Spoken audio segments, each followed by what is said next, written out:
Hello, everybody, and happy Wednesday. I hope that you're doing well. I hope that you're healthy, you're joyous, you're here. Yeah. So I hope that you're having a wonderful day. Hello, Echo Lyris. Hello, welcome, welcome. Hello, Keisha Harris. Hello, it's good to see you. So this live is kind of impromptu because I need accountability. I need help. And I figured that if I need help, maybe other people do too. If I need encouragement, maybe other people do too. And so I want to talk about our inaction, our perfectionism, our fear, all the things, right? So, as a creative, I have ideas coming in all the time. All the time, I'm getting new ideas. And I have a whole phone full of ideas, notebooks full of ideas, ideas in my notes app on my phone. So, let me just show y'all. I have notes on notes on notes, okay, of ideas and things that I want to try. But I'm just like, oh, when the right time comes, I'll do it. When, I have more time, I'll do it. When I'm, more secure, I'll do it. When I'm brave enough, I'll do it. When it makes sense to me, I'll do it. And I realize that I've been playing into my own perfectionism and uh, fear, and also like self doubt. And what is what I'm looking for? Like doubting my abilities and my and my talents, doubting all that stuff and disguising it as like trying to be noble and trying to be perfect. Like perfection is like low self-esteem in my experience. Low self-esteem or like low self-worth in disguise, you know? So here's my phone, all right? These are my note apps or whatever they're called.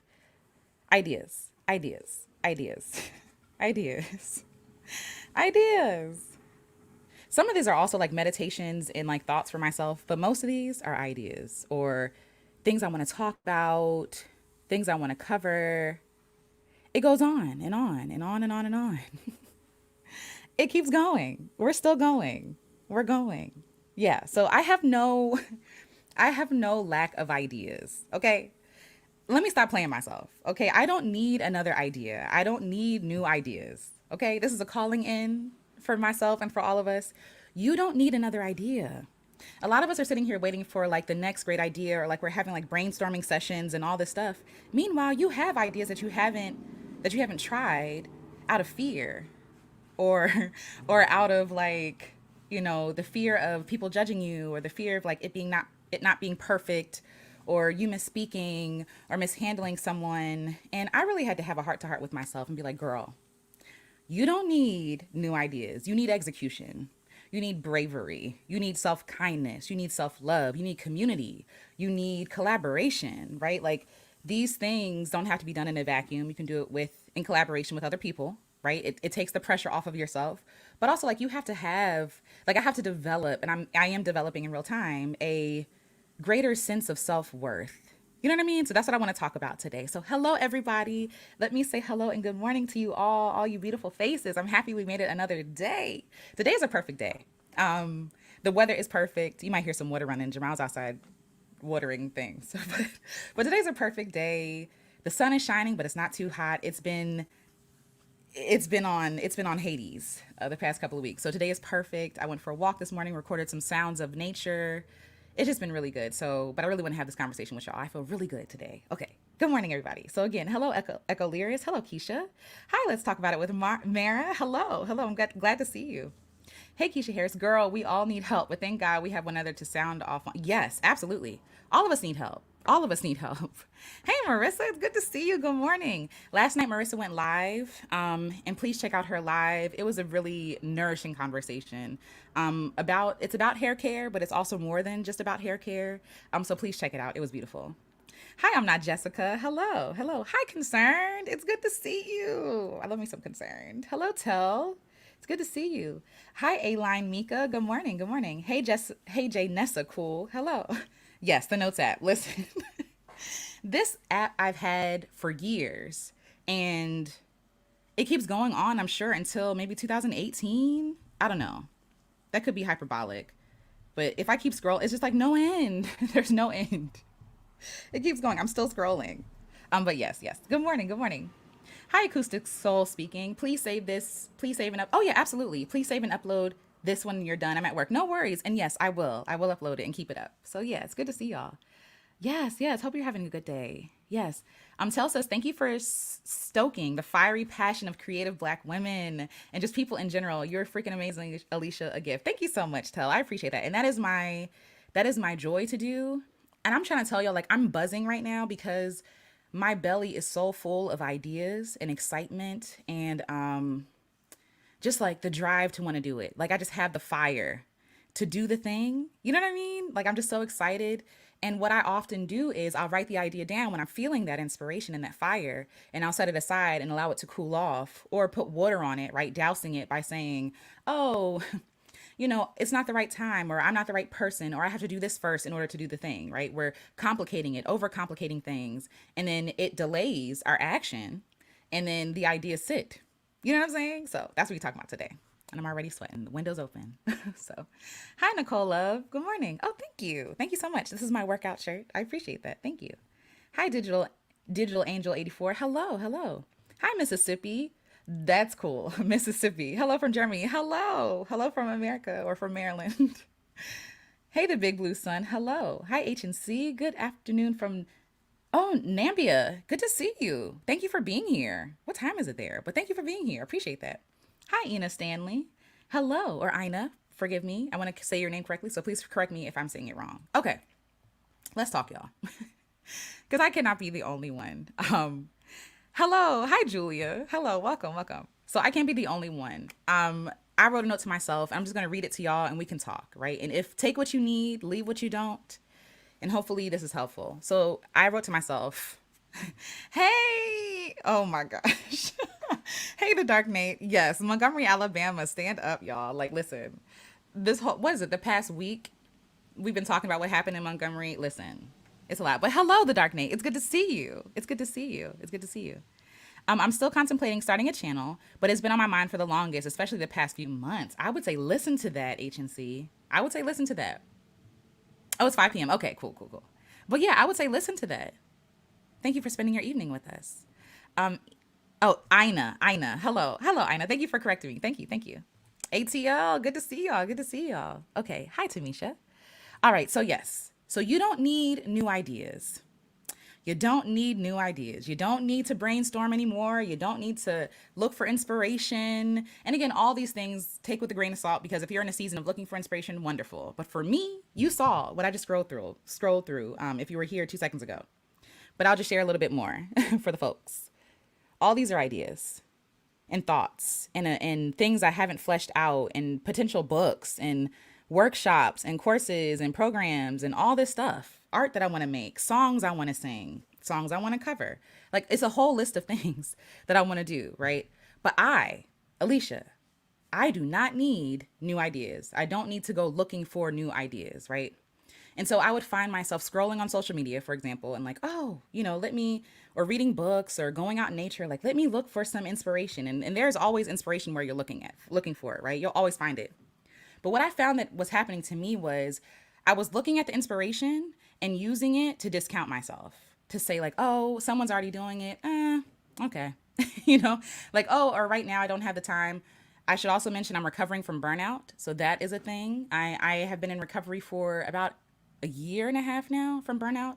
And I'm having trouble trusting myself, trusting my timing, like, because I don't want to overwhelm myself again. But a lot of the reason why I was burned out was because I was doing things a way that did not serve me. I was doing things in a way that other people said that I have to do them. Like if you have a program, it has to look like this and it has to be structured this way. And that just felt so hard and laborious. And I said, forget it. I'm not doing it. Like, I'm just going to put it down when I have the energy. But what if I don't have to do it that way? What if I can just do it myself in the way that I feel that I want to do it? Why do I have to meet some sort of industry standard? Why do I have to do that? I often say, like, I'm not of this world. Like, I know I'm a weirdo. I know I don't fit in. I know all these things. And yet and still, I'm still trying to make myself fit in. Right? Like, it be me. It be your own people, right? It be yourself. I'm my own saboteur. Like, so I don't need more ideas. I need acceptance of myself. I need firm belief that I am enough, that my ideas are good, and they'll resonate with the right people at the right time. Not that I need to fix myself and form myself to fit into somebody else's understanding of what professional is, or of what like meditation even is. Like I've wanted to host like meditation sessions, and I'm like, well, I don't have my certification in meditation. You don't need a certification to meditate. We all meditate. That's a whole other conversation for a different day. But this is just for an example, right? We're finding ways to disqualify ourselves. We're finding ways to sabotage ourselves, to tell ourselves that we're not enough. And half of it is not our fault. Half of it isn't our fault because we have been taught, again, from childhood, that this is the standard you have to meet. And if you fall below or outside of the standard, then you're somehow other. You're somehow not enough. You have to do something, right? Something extra. You have to become someone different. And I think for myself, like a lot of the ideas I had, I'm just like, yo, I'm the real fear. The real fear isn't doing what I know to do. The fear is judgment of other people, right? The fear is someone who does study meditation and has gone to, middle of nowhere to sit quietly for 10 days, thinking that they are somehow more of a professional than I am, right? But like my idea of meditation is very different. It's not necessarily sitting cross. It can be sitting cross leg and being quiet, right? And oming, like that's wonderful, right? But for me, meditation looks very different. Meditation, and I'm using this for an example. Meditation is just sitting still and listening, sitting still and being quiet, sitting still and thinking about something. Because the thing is, whether you know it or not, you are meditating. We all meditate on stuff all day long. I'm not good enough. Oh, I wish I was thinner. Ugh, I hate this. I hate this mark on my face. That's meditation, right? But the way that I look at meditation is like, one, there's an option of like listening to yourself and seeing what's there, but also like, yes, you can chew on a mantra or scripture or whatever it is, but you can daydreaming to me is meditation, walking to me is meditation, painting is meditation, singing is meditation, speaking to a friend and being able to be open and honest and authentic, that is meditation. It's connecting yourself with yourself. That is restful practices, right? And so for me, I'm just like, well, I can't find anything that fits this. Let me tell you where this started.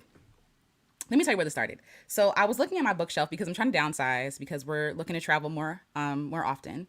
And I realized looking at this bookshelf, I don't know if I said this here before or not, but looking at the bookshelf, I realized I buy a lot of books looking for permission to believe what I believe.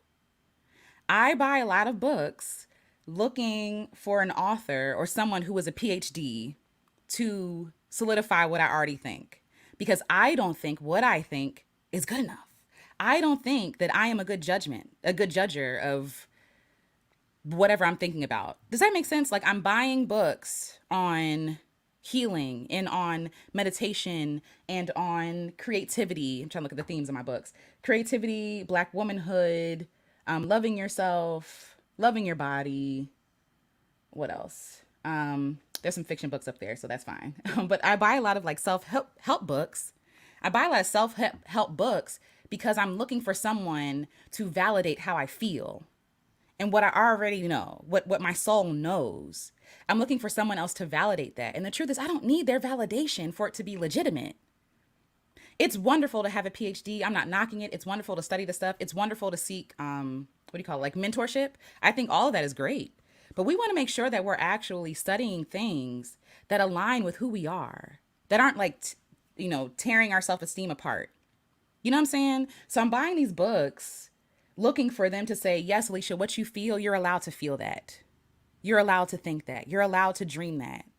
You're right. What you feel that this is wrong, it is wrong. That capitalism is oppressive, that is oppressive, right? That perfectionism is oppressive, a tool of oppression. It is. And I'm highlighting all these books because I'm just like, yes. And like a lot of my notes is like, yes, this is just like when I said X, Y, and Z. And it's like, why can't I trust my soul and my spirit?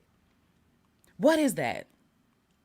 What is it that when you know what that feeling is like when you say something or think something or you hear something and it resonates and you're like, yes. But then the world washes away what you think. Like that sand analogy that I used before. You write something in the sand, the water comes and erases it. Or it tells you that you can think that, but you have to have my approval first. You know what I mean? Like we all do it in some sort of way. We kind of like submit to this idea that we are not inherently wise, that we are not inherently gifted, that we can't know what we're talking about, that we can't follow the flow or follow our spirit because it has to be approved of by somebody else. I hope what I'm saying is making sense. But yes, like, so I have all these ideas I want to do. Yes, Marissa, exactly.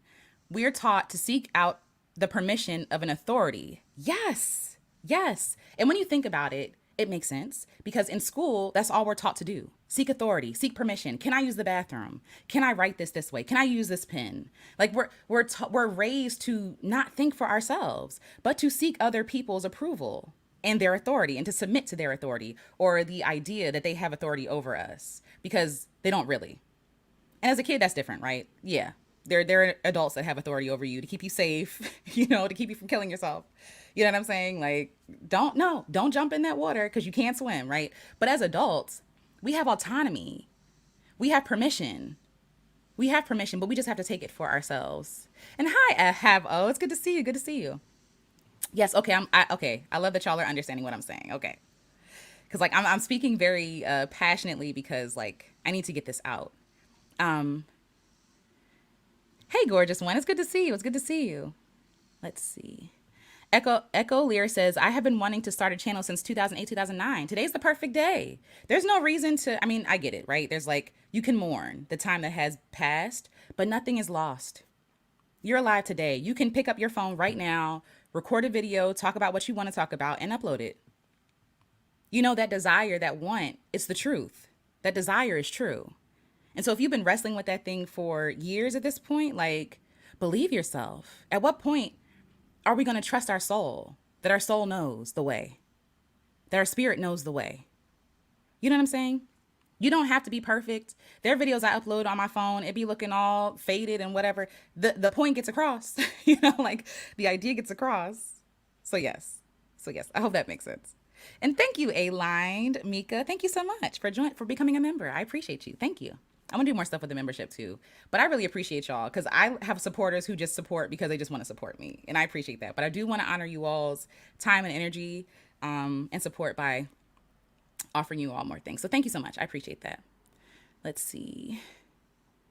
Yes, I know for sure I do not need one more idea. You don't. And that's the thing. What I've learned about the ideas that I have is that they get heavy, right? And I've said this before. When you hoard your ideas, when you put them in your back pocket, it's bags that you're carrying. So I'm a recovering bag lady. I know, listen, I have notebooks on notebooks. I need to be prepared for everything. And I carry all this stuff, right? But at some point, it wears on your body. You're wearing the heavy bags and your back hurts and you're wondering why you're in pain. You need massages and all this other stuff because you're carrying too much. And I think that sometimes when we don't execute on our ideas, number one, we get heavy, we get tired, we get, burdened. But we also reaffirm this idea that we are not worthy because we have this long list of things that we've never done.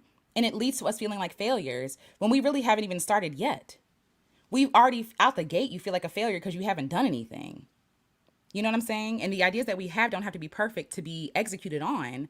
But the more that we do execute, the more confidence we gain, the lighter we feel. And so my goal, that long list of things in my phone, my goal is to empty out my ideas before I try to come up with more. And of course, if more comes, then I'm gonna write it down. But my goal is to do well with what I have already instead of looking for something better or different or more. Because the ideas I already had were already good enough. And I was good enough. When I got those ideas, I'm good enough now to execute on those ideas. And so for you all, I would say execute on your ideas. Do your things. Even if it looks in your mind taped together, tacky, whatever word you want to use, like it deserves to see the light of day because it came to you for a reason. And it knows, like the idea, spirit knows, God knows, like your abilities and your capacity. God already knows that.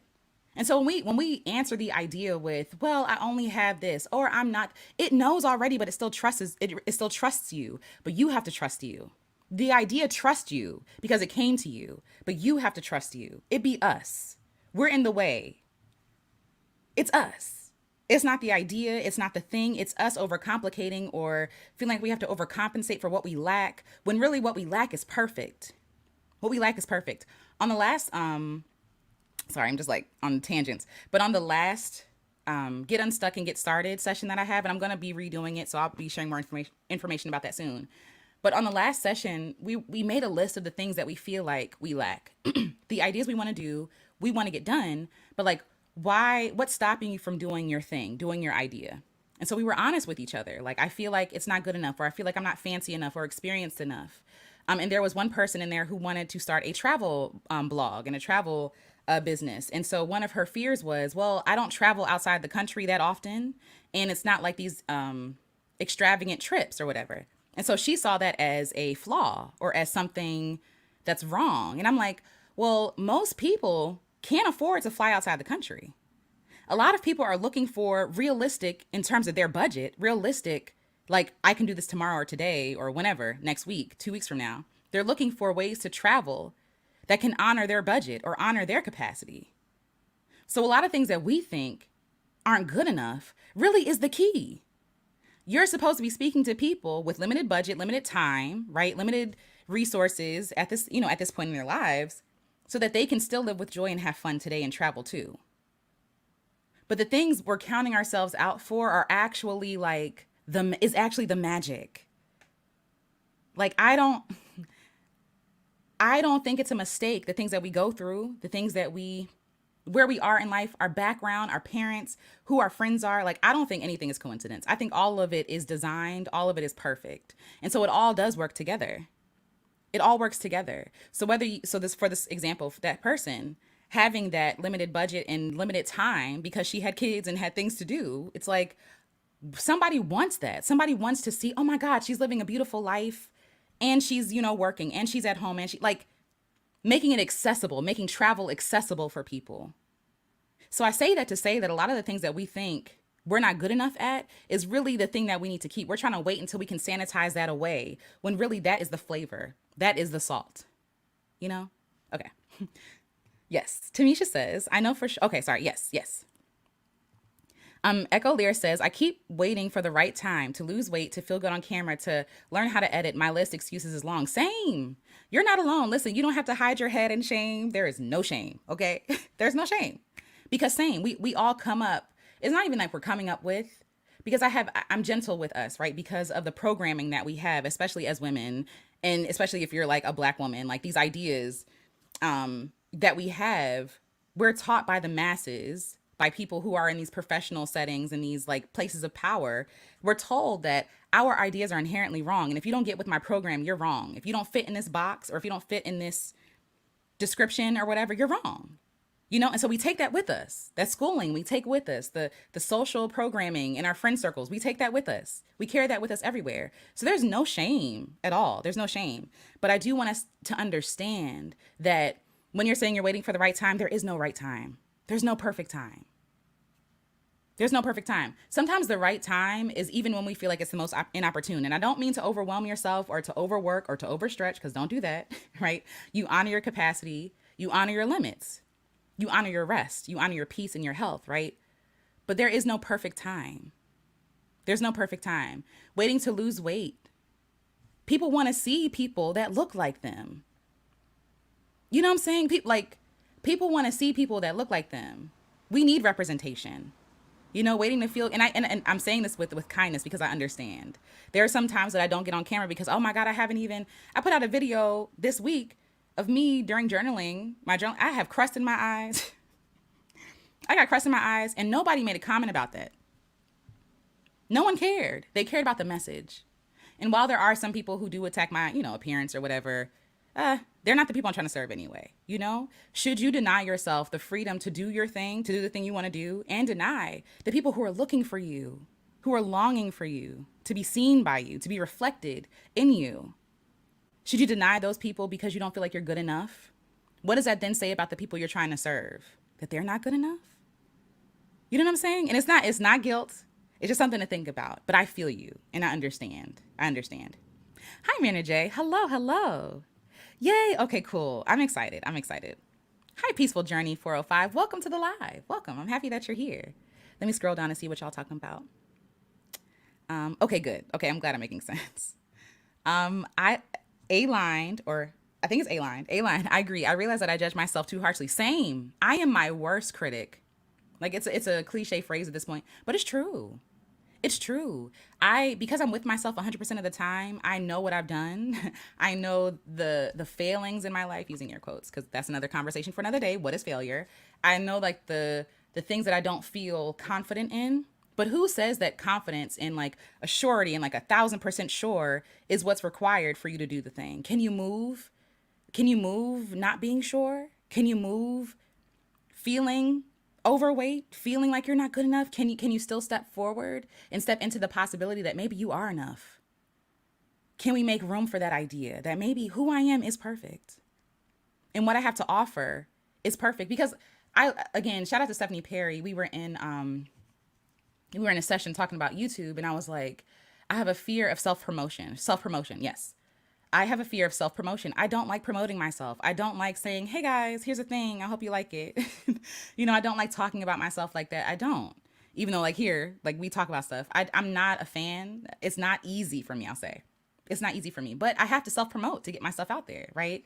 And so, one thing she was saying was like, instead of thinking about yourself, think about the people that you want to serve. And like, that totally changed the game for me because I feel like I spend so much time self-loathing and being like, oh, I'm not good enough. This is why I'm not good enough. And like focusing on myself when it's really the people I want to serve that I should be focused on. What do they need? How can I serve them better? And it's not at the expense of forgetting myself or erasing myself altogether, but it's focusing on what's important. The people I'm serving are never talking about how ugly I look. Never. The people I am serving are never talking about how I misspoke or I used the wrong word when I really meant another one.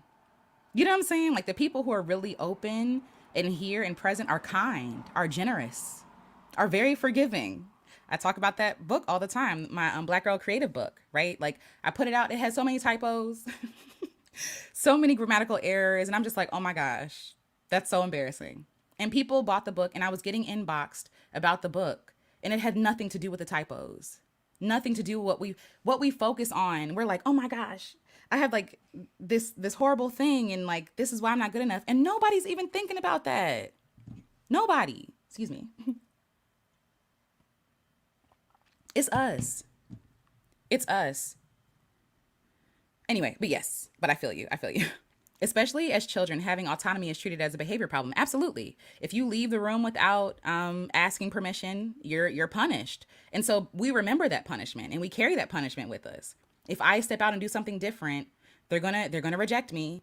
They're gonna, tap my hands, or they're gonna put me in timeout. They're gonna ostracize me, and then that stuff is reaffirmed even as adults, like in our friend circles. Like if I step outside of their understanding of me, they're gonna reject me, and we don't want to feel rejection, and that's fair because rejection sucks. But yes. Hi, MV. Hello. Welcome. Hi, Kim. KM. Sorry, Kim. KM. Oh, thank you. I appreciate that. Thank you for recognizing it and seeing it. I appreciate that. Thank you for saying that. I need to hear this, especially now. That makes me happy. Okay, cool. Because I'm trying to tell you, like, what I feel right now is like, I feel like exploding, but in a good way. Like, I feel like I'm full in a good way. Like, and I feel like a reason is because when I am open to flow and like to God and just like moving in the moment, using that inspiration as energy, like I feel like that is perfect. Even though it's flawed, right? Like it has flaws, obviously. You know what I'm saying? But like it's perfect. It is what it needs to be. And it's amazing to me. And this is not tooting my own horn, by the way. This is just like saying when we open ourselves up to possibility and to the obedience in the moment, like to the flow, to the obedience is not the word I'm looking for, but like the inspiration, right? When we make room for the inspiration, we do something we think is going to be, people not going to get this, whatever, this is stupid. And then you resonate with the people that are supposed to resonate with it. It's like we are the vessels, like we are the conduits that the message is supposed to come through. And like the work is just being available. It's not being perfect. It's not being without flaw. It's not being, self-assured all the time. Cause I'm not self-assured. It's about being available in the moment and you being yourself, your whole self, the self that you think is not good enough, the self that you think isn't professional enough. All of that is enough. All that's required is for us to show up and to try and to try. And so I believe in God, and I believe that like, when I show up and do my thing, God's going to do the rest. It's not on me to do everything. Like it's not on me to cover all my backs. That's too much work. I show up, I do what I can, I go home. I do what I can and I go home and I rest, knowing that I did what I could. And if there's more that I want to add to later, wonderful. But in the moment, everything is perfect. You are perfect just as you are. Hey, your book is motivating me to finish writing my book. Yay! Thank you. And ironically, what you were talking about relates to my book. That's awesome. I would love to show you a rough draft. I would love to read it. I would love to read it. MB says, I spend all my time on research and gaining skills when I just need to use the skills I have. There you go, MB. I always feel like I need to be better. Yeah. And this better is so elusive because once we get to this idea of better, there's always something more, isn't there? Like it's never enough. There's never any rest. It's always something more to do. And so we got to be careful to not overconsume. It's like we become gluttonous, right? This idea of like gluttony, like overconsumption. When you overconsume, you get heavy. Like you feel like we all know what it feels like to overeat. And like that heaviness you feel, like that discomfort is like, oh, right.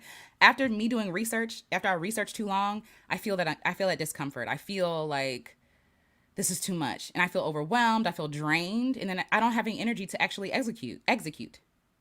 But it's like we think in all the years we've been on Earth that we don't have no experience, that we don't have no knowledge, no know-how, no figure it outiveness. We didn't get this far in our lives by being stupid. You know what I'm saying? Being kept alive is a lot of work.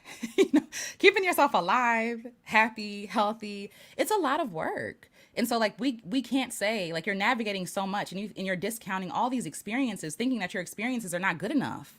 They are valid. Just because you didn't go to an institution to learn this stuff, there is stuff that you know. There is a book that I've read, and it's about like Black herbalism. It's called Working the Roots, and by Michelle Lee. Working the Roots. And so one of the stories was about this gentleman who was a water finder. Like he would source water in his community. And when, people came in to zone and to colonize and to, gentrify the area, they then created laws to make it illegal for him to find water. Now, this man did not go to school to find water. He doesn't, like all the stuff they're learning about, like in ecology, I guess that would be what they would study. Anyway, ecology at an institution, he already knew because of ancestral wisdom, because of learning from his ancestors, his parents, his community. But because they created a law to make it illegal, he then had to stop finding water, and that stopped his money as well. So then they're like, oh, if you don't have these correct qualifications, you can't look for water, you can't find water. And they would make it impossible to do it on your own. You would have to go into their system. The same thing has been done with us, right? Like we have been told that if you don't have the qualifications, like we know the thing, and we're open to learning more about it. Not to say that we're perfectly informed, like we're open to learning more about it. But what we have already is enough. It's already enough. That inner wisdom that we push down, that feeling. I know in romantic relationships, I've been like, something's off. And the person is lying to me, obviously saying, no, we're fine, it's all good. And then what happens? We break up. But I knew that already. I didn't have evidence of it. I didn't have it on paper. I didn't have the proof, but I knew it already. Like that knowing, that inner knowing, we're taught to ignore it or to invalidate it or to seek more, like Marissa's talking about, like the authority figure, to be like, yes, you're allowed to think that way. You're allowed to do that thing. You're allowed to do it this way. Yeah. And so we sit on these ideas and we're afraid to do it our way. And so we follow this system that we have to follow. And then we don't feel good because we know this doesn't align with who we are. We know we don't like it, but we have to do it. Do we? Or can we create our own standard? Now, obviously, take this, y'all know, but there's always gonna be somebody in the comments. Well, what about being a doctor and a lawyer and all this other stuff? That's obviously different because that's different. But I'm talking about basic stuff. We don't even give ourselves permission to do basic stuff, So yes. Hi, Tea Time Beauty. Hello. This community has helped me build confidence. That's awesome. I need to decide today that my doubts are not more powerful than the dreams I have. That's an affirmation. My doubts are not more powerful than the dreams I have. I have been reading Black Girl Creative in the Box, yay, by Lavendula. That's awesome. Yes, please. I'm gonna share the link to Lavendula's book as well. But yes, thank you for reading it and thank you for sharing that. I love that. I'm gonna take that affirmation for me today. I need to decide today that my doubts are not more powerful than the dreams I have. I love that. Yay. Hello, California. Hello. It's good to see you. Hey, Nightlight, I'm good enough to execute my ideas. It came to you for a reason. The idea is not stupid. God's not stupid. Spirit's not stupid. The idea's not stupid. That light that you felt when that idea came to you, that, oh my gosh, that would be amazing. That's all the confirmation you need. Seriously. That's like that feeling that, and not the feeling of striving and trying to compete with somebody or trying to do something better or getting ahead of somebody.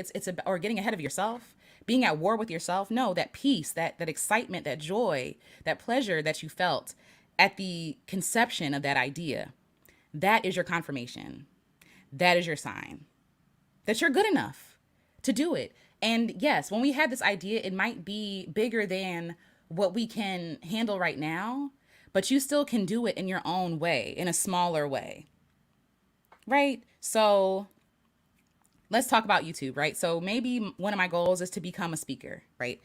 Right now I don't have no connections to be a speaker, to like, travel, whatever speakers do, to travel to different places and speak and hold these kind of things, these kind of events. But what I do have is my phone. What I do have is the internet. What I do have is what's in front of me, what's in my hands, what I can use today to get the thing done. You know what I'm saying? And so like, I think that sometimes we count ourselves out because what we see in our mind, that big picture, we don't have access to right now and yet. But the thing is, like, if that's the goal, we just need to start moving with what we have already. Like, to be that person, you have to do the small movements first, the small steps first. And this person with the small steps is not less valid, less worthy, less loved, like, than the person doing the big thing. They're just as worthy as each other, So yes, yes. Amen. God is patiently waiting for us to trust and have faith that the dream will be prosperous when made reality by our actions. That's it. That's it. The vision wouldn't come to you if you weren't equipped to carry it out. That's it. It wouldn't waste its time. It wouldn't waste its time. It's seen you. It's seen what you're capable of. It knows you. It comes to you for a reason. Trust that it knows. Trust that you know. And trust that feeling that you felt when you're like, oh my God, I feel so full. This is so exciting. Oh my God, that's so exciting, right? That feeling that you have before you start doubting and like, oh, well, how am I do it? Oh no, what if nobody comes? What if people dislike it? What if my bills don't get paid? What if, like, all these different what ifs, right? It takes that joy that you felt and it perverts it into self-doubt when you need to hold on to that joy. That's why I'm trying my best to lessen the time between the conception of an idea to the execution of it. Because I know that middle is where I get wore out, okay? Them what ifs, the self-doubt, the limiting beliefs, it be beating my behind. You know what I'm saying? Like, and then I just like, forget it. Don't even forget it. Because I'm psyching myself out because I don't feel good enough to do the thing. So yes, yes. Speaking of meditation, blessed is the one who does not walk with the wicked, but whose delight is in the law of the Lord and who meditates on his law day and night. Psalm 1 through 2. Thank you, Tel, for sharing that. That's beautiful. That's beautiful. Hello, London. Hello from Maryland. Hi, iDash. You were timely as usually with your that makes me happy. I'm glad this is resonating. I really am. I really am. I'm gonna come down just because y'all are saying a lot of beautiful things, and I'm going to come back and read it. But I do have notes that I want to get through, and I don't want to hold y'all all day. But yes, thank y'all so much for your input and for being so kind to each other and to me. I appreciate that. Oh, thank you. Let God handle it. Thank you. That is very generous. I don't even know what to say. Thank you. Thank you. I love your content. Please keep doing what you're doing. Thank you. Thank you for hearing me. Thank you for hearing my heart and honoring me. Thank you for, listen, I appreciate this. This donation is very helpful. It's very considerate and generous, and I so appreciate you. Thank you so much. Thank you. Thank you. Thank you. Okay, I'm gonna come down, y'all. Hey, Ayo Hamer, it's good. Good morning. Yes, we not thinking about errors. That's it. We not thinking about it. That's a natural part of the creative process. Absolutely. We all doubt. Even the people we look up to are doubting themselves too. We think that they've made it, that they don't, doubt and fear, and they're doing the same thing. They're just being brave enough. You know what I'm saying? They're just being brave enough to take that step. Oh, yay. I'm sweating, y'all. So whatever. It is what it is. Tiara S. Yes, 111 in the chat. Hey, y'all. Hello. Thank you for being here. Oh, thank y'all so much. Thank you, A-Line and Jamal. I appreciate y'all. And hey, beautiful people, please show your support by hitting the like button if you're enjoying the stream. Yes, please. It really helps me out. It helps the algorithm do the algorithm thing. I appreciate that. As a Black woman, I know that sometimes, our content, Black folks, people on the margins, our content gets suppressed. But you all liking, commenting, sharing means the world to me, and it really helps me out. So thank you so much. Thank you. Thank you. Hi, and Duda Ngethe. I hope I'm saying that right. Please forgive me if I'm not. Hello, I'm from Kenya, and self doubt and a series of disappointments are the main reasons why I hold back from doing a lot of stuff. And you're not alone. And hello, Kenya. Hello. You're not alone at all. Hi, Mwashi 401. Yeah, you're not alone. Self doubt holds a lot of us back. That in between, that like between idea and execution. That's why I'm trying to, again, I'm trying to lessen the time so I have less time to marinate on the fact that, oh, you're not perfect, girl. You're not good enough. Somebody's already doing that, girl. You have no certifications. You know what I mean? Like that mean, how mean we are to ourselves. And sometimes it's not even being mean. It's really like us trying to protect ourselves. To be honest, like sometimes it's not mean. Sometimes it is self-preservation. If I do this thing, and it's also fear because if I do this thing differently than everybody else says to do it, what's going to happen? There is no guarantee.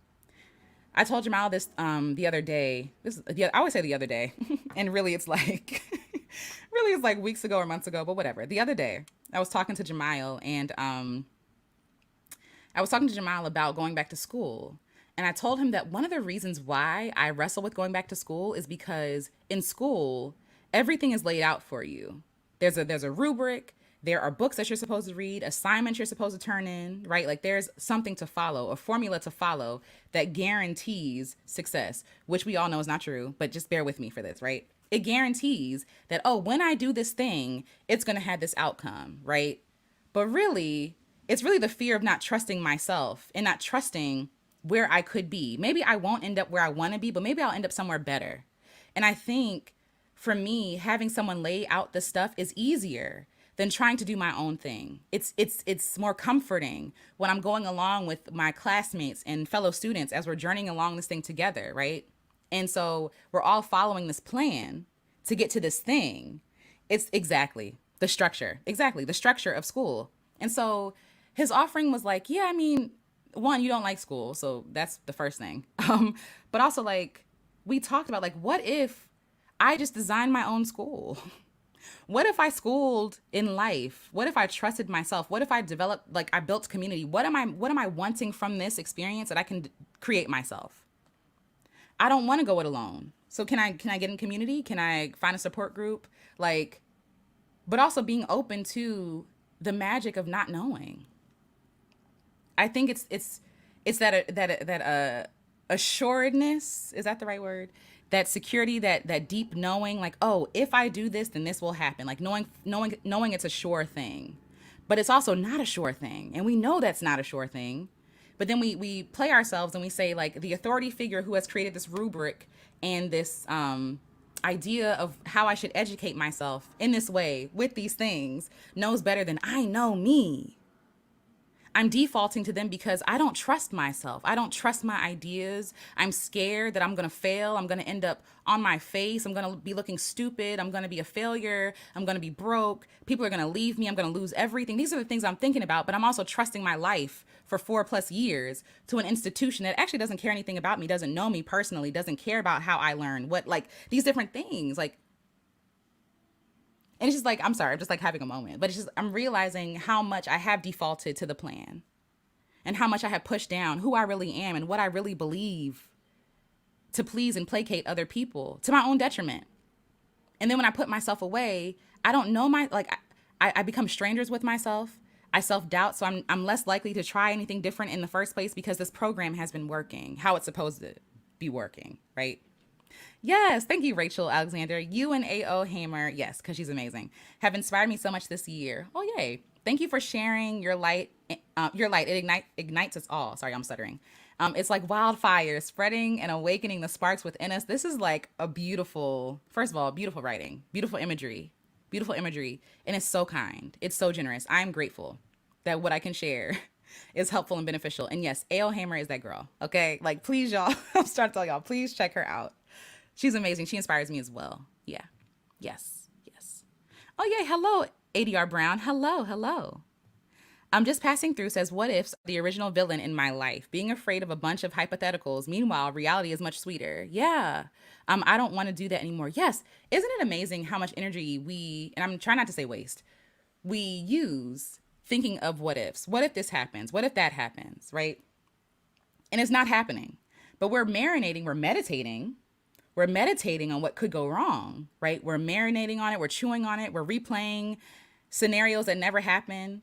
Like I've had, I know I'm not alone because I've seen people talk about this too, but I have had arguments with people in my shower. They're not here, girl.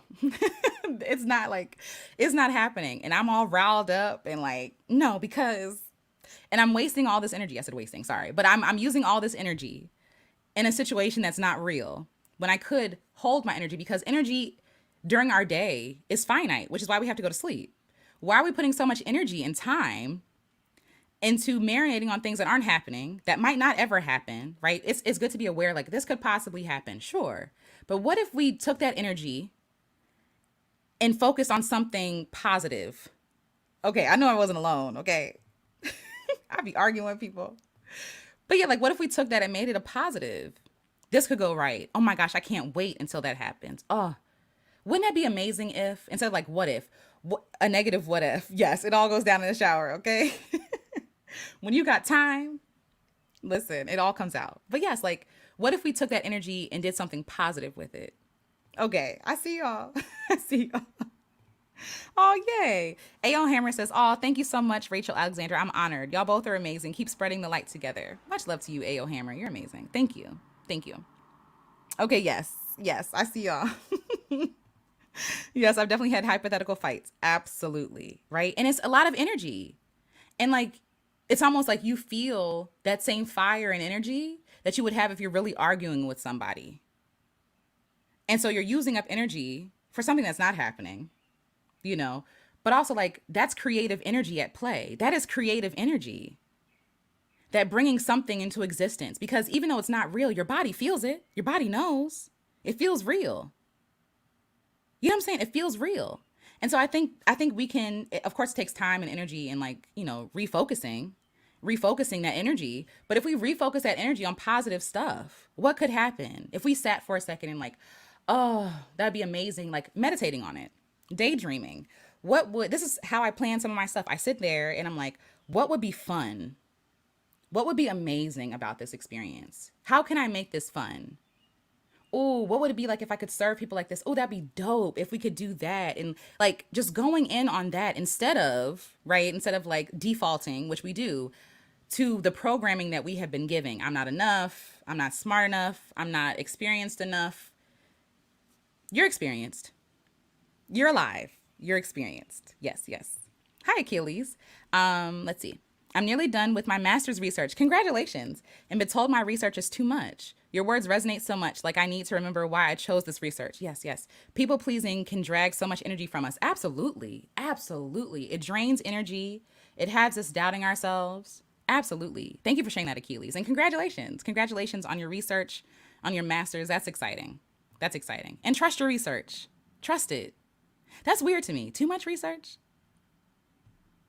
That's interesting. Don't listen to them. I mean, in some ways we have to, because they're like the gatekeepers, but like trust yourself. You can still listen to them and still believe that what you're doing is the correct thing to do. Trust yourself. You know. Hi, Tasty M. Berry. I just heard ET preach on this. He said stay. That's awesome. Please tell me more. I would love to hear more. Okay. All right. So you don't need new ideas. What do you need? What do you need? Bravery. Bravery. And bravery is not the absence of fear. Waiting to be brave, it's not going to happen. It's not going to happen. I'm sweating. You can literally see, first of all, it's hot. That's one thing, right? But every time I do something, I'm nervous.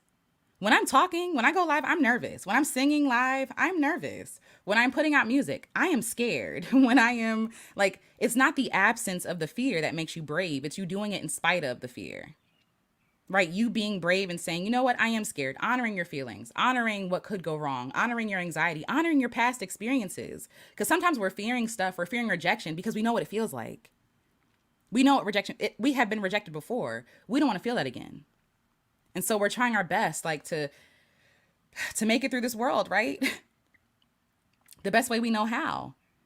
And bravery is doing it. Yes. Thank you, Rachel. Do it scared. That's what bravery is. Doing something scared. Does it get less scary? Maybe. For some people it doesn't. But I think with more experience of being brave and doing the thing anyway, you do become like that programming of like thinking of the positive things. You can call on or recall good things that happened. Ooh, I loved how I felt after I sang that. Like, I've been so nervous shaking before I sing. I don't eat before I sing because I don't want my stomach to get upset. I have IBS. That's another conversation. But like, I don't want my stomach to get upset because I get nervous because our brain and our gut is connected, right? So I don't eat. And I just go out there and I just start singing. My husband always tells me, just start singing and you'll start to feel normal. And I do. I start singing, and then by the end of the session, I'm like, that was so much fun. That was so much fun. And so when I'm going to go sing again and I'm nervous, I recall that was a lot of fun. What was fun about that last experience? Let me focus on that. Let me focus on recreating this again. Let me focus on singing the songs that I actually like and not songs that I'm trying to impress people with. Focusing on my joy instead of the potential of someone not liking me. There are songs I put out. You can look on my YouTube channel on whatever. There are songs that I have put out that people have disliked, that people have talked bad about. Oh, she's off key. I don't like this version. You should have done X, Y, and Z. But I had a lot of fun and I don't care. Like, I had so much fun. And because I had fun, their words cut less. It don't mean it don't hurt, but it cuts less because I enjoy the experience. What if, tied to our bravery, we just need more fun? We need to do things in a fun way, in a way that honors who we are. Again, talking about the gym for the thousandth time. Why am I trying to get fit in the gym and I don't like the gym? Who said I had to go to the gym? Can I dance? I love dancing. Can I ride my bike? I love riding my bike. Just started skating. That's fun. Can I, what else? Swim. I love swimming. I love swimming. That all counts as exercise. Can I play sports? Yes. Who said that we have to follow a programming to do what we need to do? You know what I'm saying? And I also find that it helps for me when I'm doing something, anytime I start a session or whatever, like a workshop, I am not an expert and I don't have to be. That's an affirmation for me. I say that every time. I am not an expert because I don't believe I have to be impactful. We're all still learning. We're all growing. We're all going through this together. And also, I'm not talking to you from a like, I've made it perspective. You're down there. It's like, no, let's journey together. Let's create space together. Let's figure this out together. I'll facilitate, I'll lead, I'll guide, but wherever we need to go is where we'll go. And maybe sometimes it won't be what I created. So I'm spending all this time on trying to make a perfect curriculum when really I just need to flow and be present in the moment. Enjoy the moment. Trying to control everything, trying to make sure everybody, like, I won't know until I go. That's another thing we need. We need understanding that some clarification won't come until we move. For me, this is for me. Again, everything I'm saying is for me. I hope you resonate with it, right? But there have been so many times where I am exhausting myself in a brainstorming session, trying to work out all the details of something. Oh, it has to, oh, and then what if, oh, and I have to, and I'm like, what if I didn't do all that? What if I didn't try to control everything? What if I set the parameters and I created the space and I have some sort of guidepost, right? But what if I was just present in the moment and serving people the way that they need to be served? Like, letting go of all that control. Because you're trying to control, like, you don't know what's going to happen until you do it. You don't know. You have oh my gosh, some boxer. Y'all know who I'm talking about. But either way, we've heard it. Everybody has a plan until you get punched in the face, right? Not saying you should get punched in the face, right? But the idea is we all know what we finna do until something else happens. Like, what are the procedures for this thing? Like, we just need to show up and do the thing and be present in the moment and trust that we will know what to do. And if we don't, we can figure it out. We're smart. You're smart.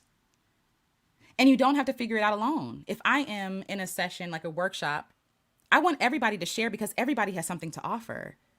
I am not the source of all wisdom and knowledge. Take that pressure off of me. Mike Tyson, thank you.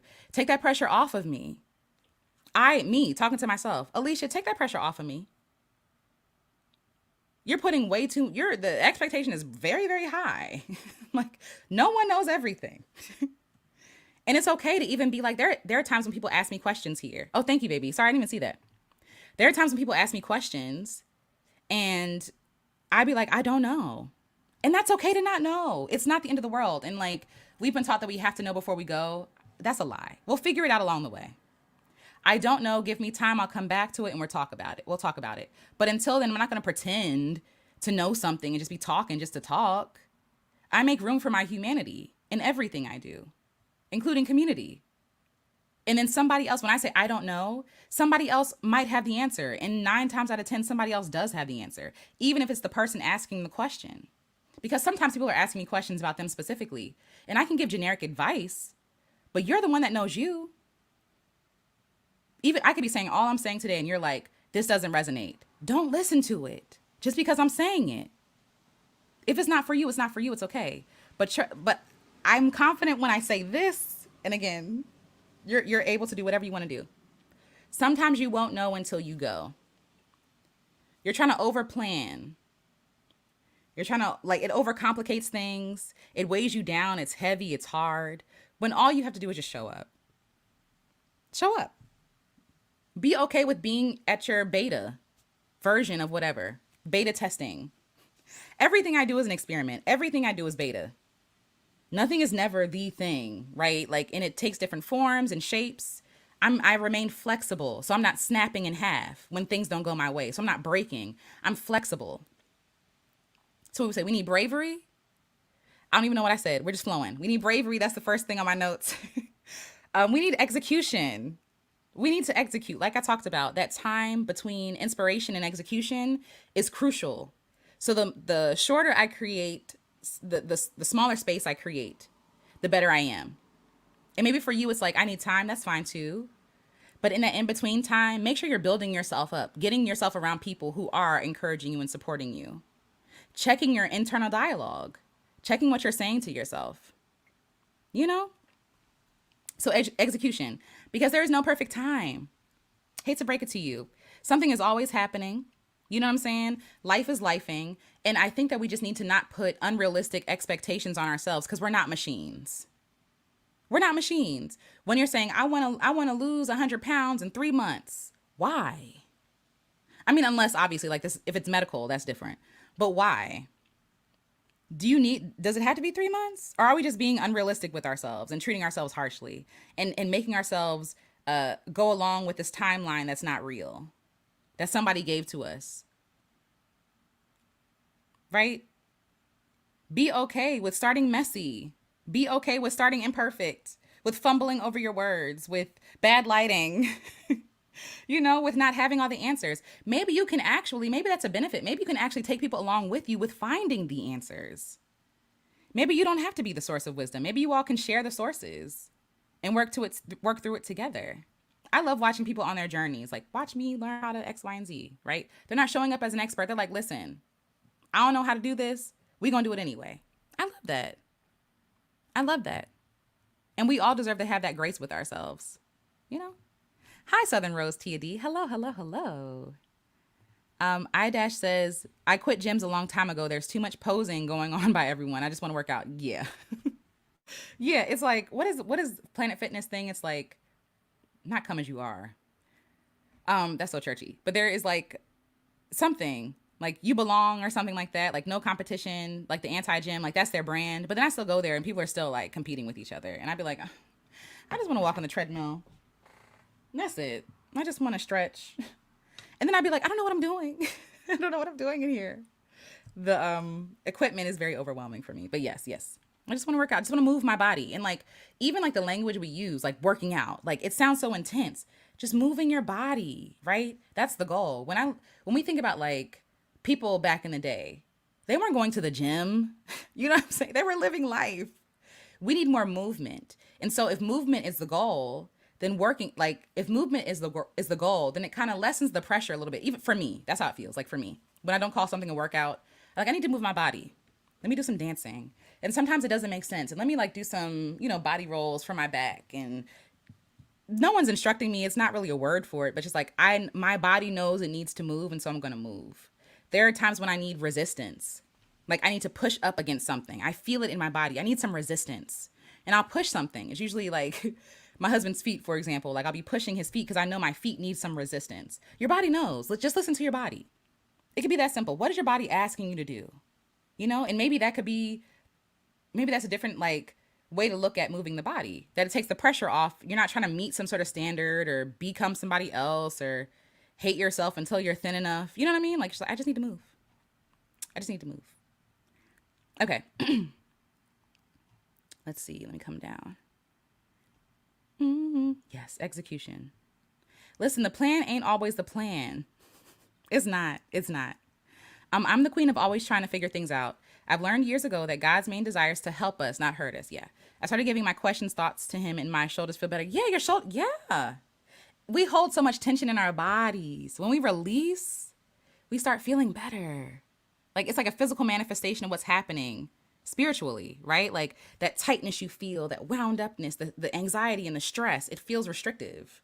When we release and like, okay, I don't know what's happening, and that's okay.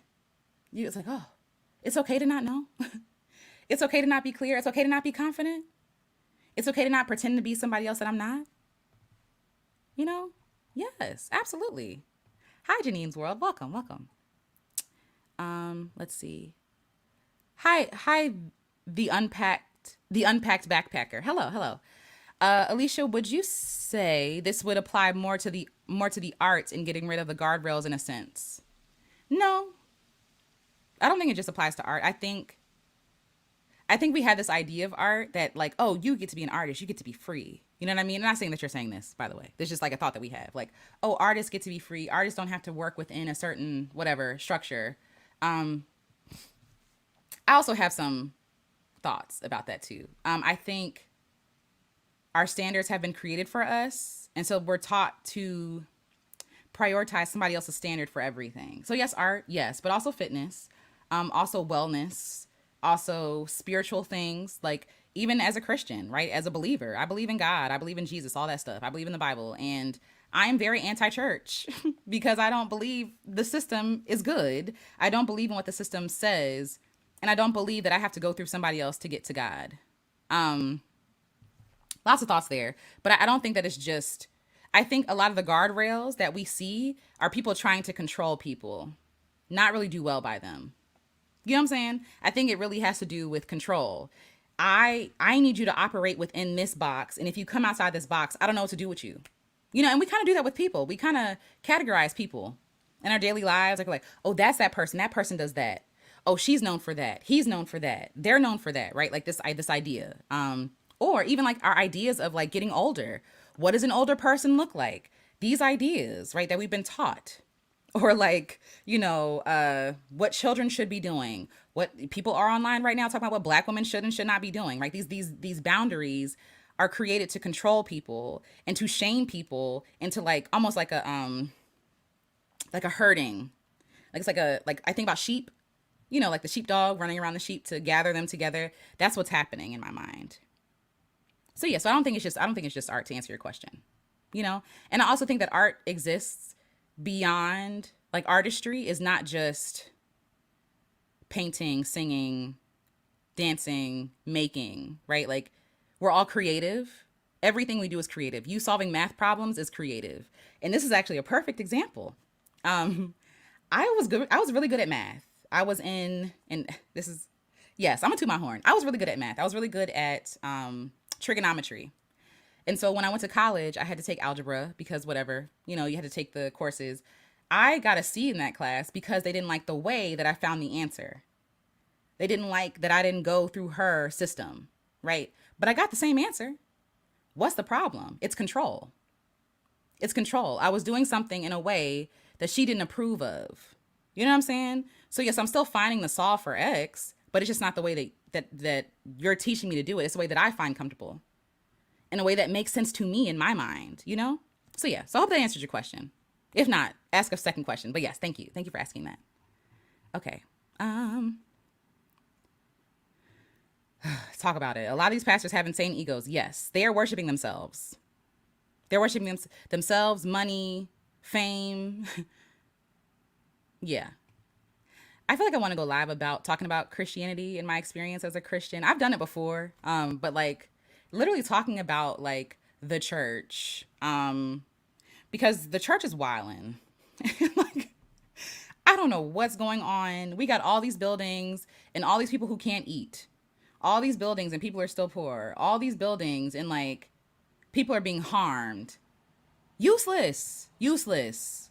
I get passionate. Let me reel it in because I get passionate. They're not being who Jesus called them to be. If you're talking like Bible, if you're going to say you're going to follow Bible, okay. But we got to talk about some things if you're talking about the Bible because y'all not really living it out like y'all say y'all are. But anywho, what is it? I digress. Oh no, it's okay. It's all good. It's all good. I liked trig. It was like puzzles for me. Like I don't necessarily. I usually don't like puzzles, but trigonometry was that girl. Like I was like, ooh, I like this. Sine over cosine equals. You know what I'm saying? Like it was fun. It was fun. Okay. Hi PJ Afro Blue 92.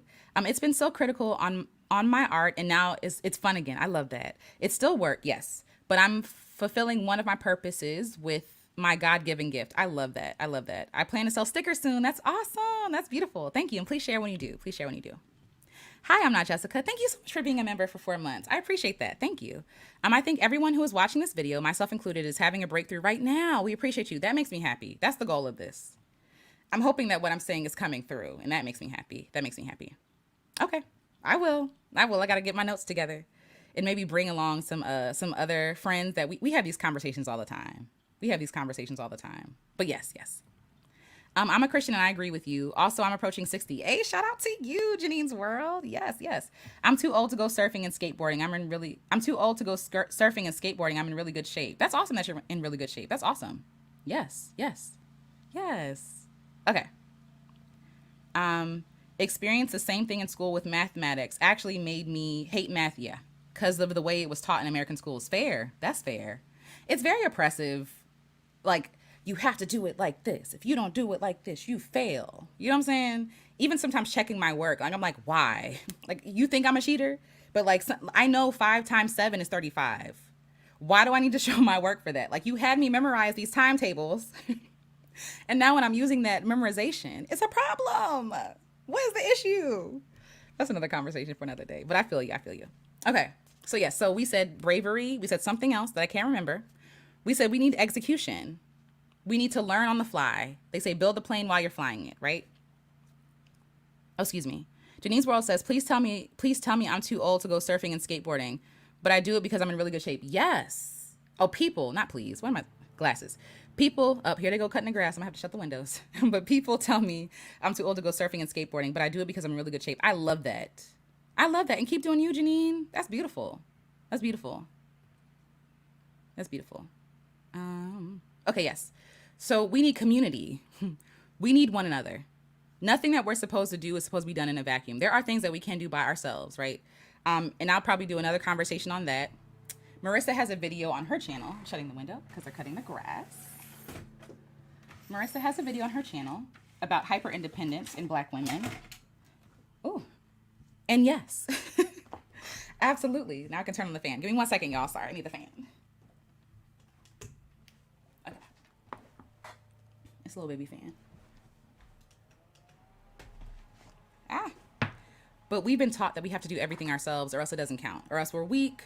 Like, and for myself, I have a lot of reasons that I'm still journaling through, and I'll share it soon, why I had been collaboration averse. And it had little to do with like, oh, I don't want to work with anybody, but it had a lot to do with I don't want to be let down. I've been the girl in the group project that nobody else did any work, and I'm doing everything right. I'm also afraid of letting people down. Like the heart of the reason why I don't collaborate sometimes, which I'm working through because I want to collaborate more. Okay, is me letting people down. Me coming to somebody's platform and ruining it or saying the wrong thing. You know what I'm saying? Like, which is like, why do I believe that when I'm added to something, I ruin it? You know what I'm saying? That's another thing. But we need community. We need community. We need one another. I have a video called Why We Should Value Community Over Competition. I could share it. Let me share it. And we were talking about trees. And we were using trees as an analogy for why we need community, because we do. Let's see. Let's see. Yes, we need community. Sorry, I'm trying to find the video. But okay, I'm gonna keep talking. So we need community to do the things. We need help. We need help. We are supposed to be a communal people. Period. We're not supposed to be doing things alone. We can do them together. When I'm talking about them churches, right? The churches thing. Why do we have 5 churches on one block? Why? When we could all build one church and make those other churches places that people can sleep that are unhoused, places that people can come to and work out of, places that people can come and get a meal from. Why are there 5 churches on the same block? And y'all all serve the same God. What is that? Y'all are not collaborating. You're trying to be the one. And so when you're not collaborating, when you're not in community, you are only one person. You only have so much energy. You know what I'm saying? You only have so much insight. There's beauty that comes from community. Community will help you when you are feeling down on yourself, when you're in that space of this cocoon of like, I'm not good enough. Oh, I'm not talented enough. Like community will hold you up and hold your hand and hold your head up and be like, girl, you got it. You can do this. I will hold your hand through this. We need community. We need community. Let's see. Hello? Yes, 10 churches in the same neighborhood. For why? For why? Anywho, but yes. Southern Rose Tia D. Hello. You're telling my story. I'm non-collaborative because I was always left with the lion's share of the burden. Yeah, it gets old. Yeah, it gets old and it gets tired. Yeah. We have to be connected to the right community. And it's hard unlearning those things that we've been taught. Like the using of us. And I'm saying us, especially as like black women, especially as women, like the using of women to get things ahead and like the trauma that we have around that. Marissa also, shout out to Marissa, Marissa Price. She also had a post. Sorry, y'all, my smoothie's leaking. But she also had a post about like when you have an idea in corporate America and somebody takes your idea. Like we all have those traumatic experiences where we're like, oh, I'm never telling y'all nothing again. You know what I mean? Like for protection. But that does us a disservice. We just have to find the right community to commune with. You know. So yes, yes. Oh, that makes me happy. Truth eternal. That makes me so happy. I'm happy it's serene. I love that. That sounds cozy. KMC, it's so sad when we're a part of these extremely large families and cannot find support. Yes, you're around so many people and you still feel lonely. Yes, yes, yes. You hear all the noise around you and like for the Thanksgiving things and you're connected with so many people and you still feel alone. You still feel alone. You know. Okay. That part. It's about money. At the end of the day, it's about money and keeping us controlled. Absolutely. Absolutely. Oh yeah, y'all talking about a lot of these churches. Yes. Yes. What gets me is these small churches that have huge lawns or sit on land of a lot of land, but nobody is using any of that to grow or raise food. Hello. Hello. There should be no reason that people are starving. There's so many Christians, but people are starving. There's so many Christians, but people are unhoused. There's so many Christians, but there's no justice. There's no peace. There's no protection. There's no provision. What is the point? You're supposed to be the hands and feet of God. And you're watching and walking over people and like, yo, you're God's into yourselves and God's into money. And God's into people. You worried about people. Whew. I got thoughts. And like when I talk about anger, that's one of the things that make me angry. It makes me angry. It's one of the things I'm very passionate about. And it's like when I be talking about God or Jesus and people like, I don't want to hear, I get it. I can't even be mad. I don't want to hear about Jesus. Or people will tell me, you're talking about decolonizing your faith, but you're still colonized if you believe in God. Okay, I hear you. You're entitled to your opinion. But I'm not upset at it. I get it. Who would want to call themselves Christian? Who? Because y'all are embarrassing. Y'all are embarrassing. There was a live that I did a couple of weeks ago and somebody said, exactly, they're not Christians. Exactly. They're charlatans. They're posers. They're not really Christians. They're empty gongs. Like, anyway, there was a live that I did a couple of weeks ago and somebody was like, you're a kind Christian. And that really hurt it hurt me. It hurt my heart. Because there shouldn't be kind Christians. There just should be kindness in Christians, period. It's sad. But yes. Let me get back to the topic. I'm sorry, y'all. But yes, I will do a lot about that. I will. Let me get my journal. But anyway, um, okay. So yes, we need community. We also need acceptance and friendship with ourselves. We need to know that I'm all over the place, right? Like I'm all over the place. I'm all over the place, and that's beautiful. There's nothing wrong with me being multi-passionate. So I'm a multi-passionate person, meaning, and this is just like words that people have created to like talk about people who are human.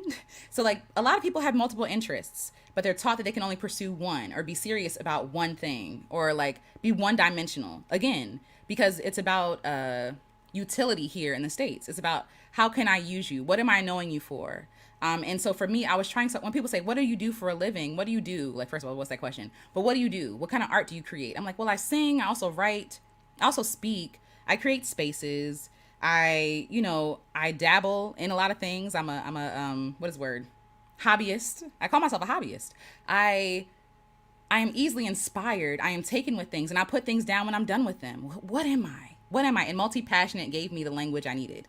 So like I had to be friends with myself and realize, Alicia, when they say that phrase, oh my gosh, I had to begin to see myself as what is that knife? Like a knife that has multiple things on it, like the swiggly thing, like a pocket knife. Is it a pocket knife? Anyway, but I'm like a pocket knife. I am a person, but I have multiple parts to me, and each part needs its own thing. But how can I make that make sense?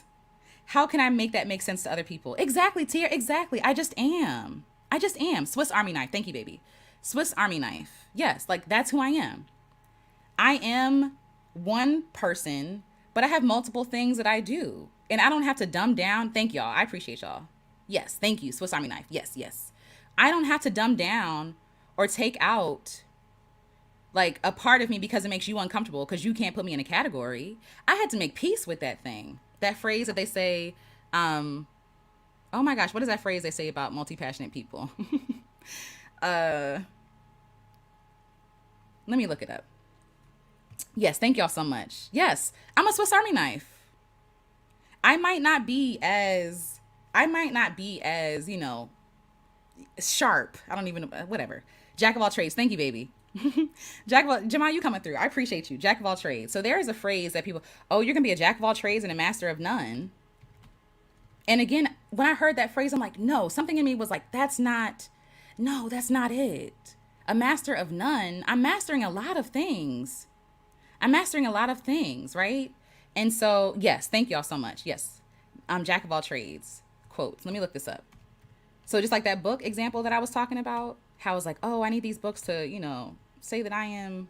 First of all, who was the person that wrote this? Like it's the holy grail of the truth. Like that don't make no sense. Anyway, but the whole quote is, a jack of all trades is a master of none, but oftentimes better than a master of one. I read it again. A jack of all trades is a master of none, but oftentimes better than a master of one.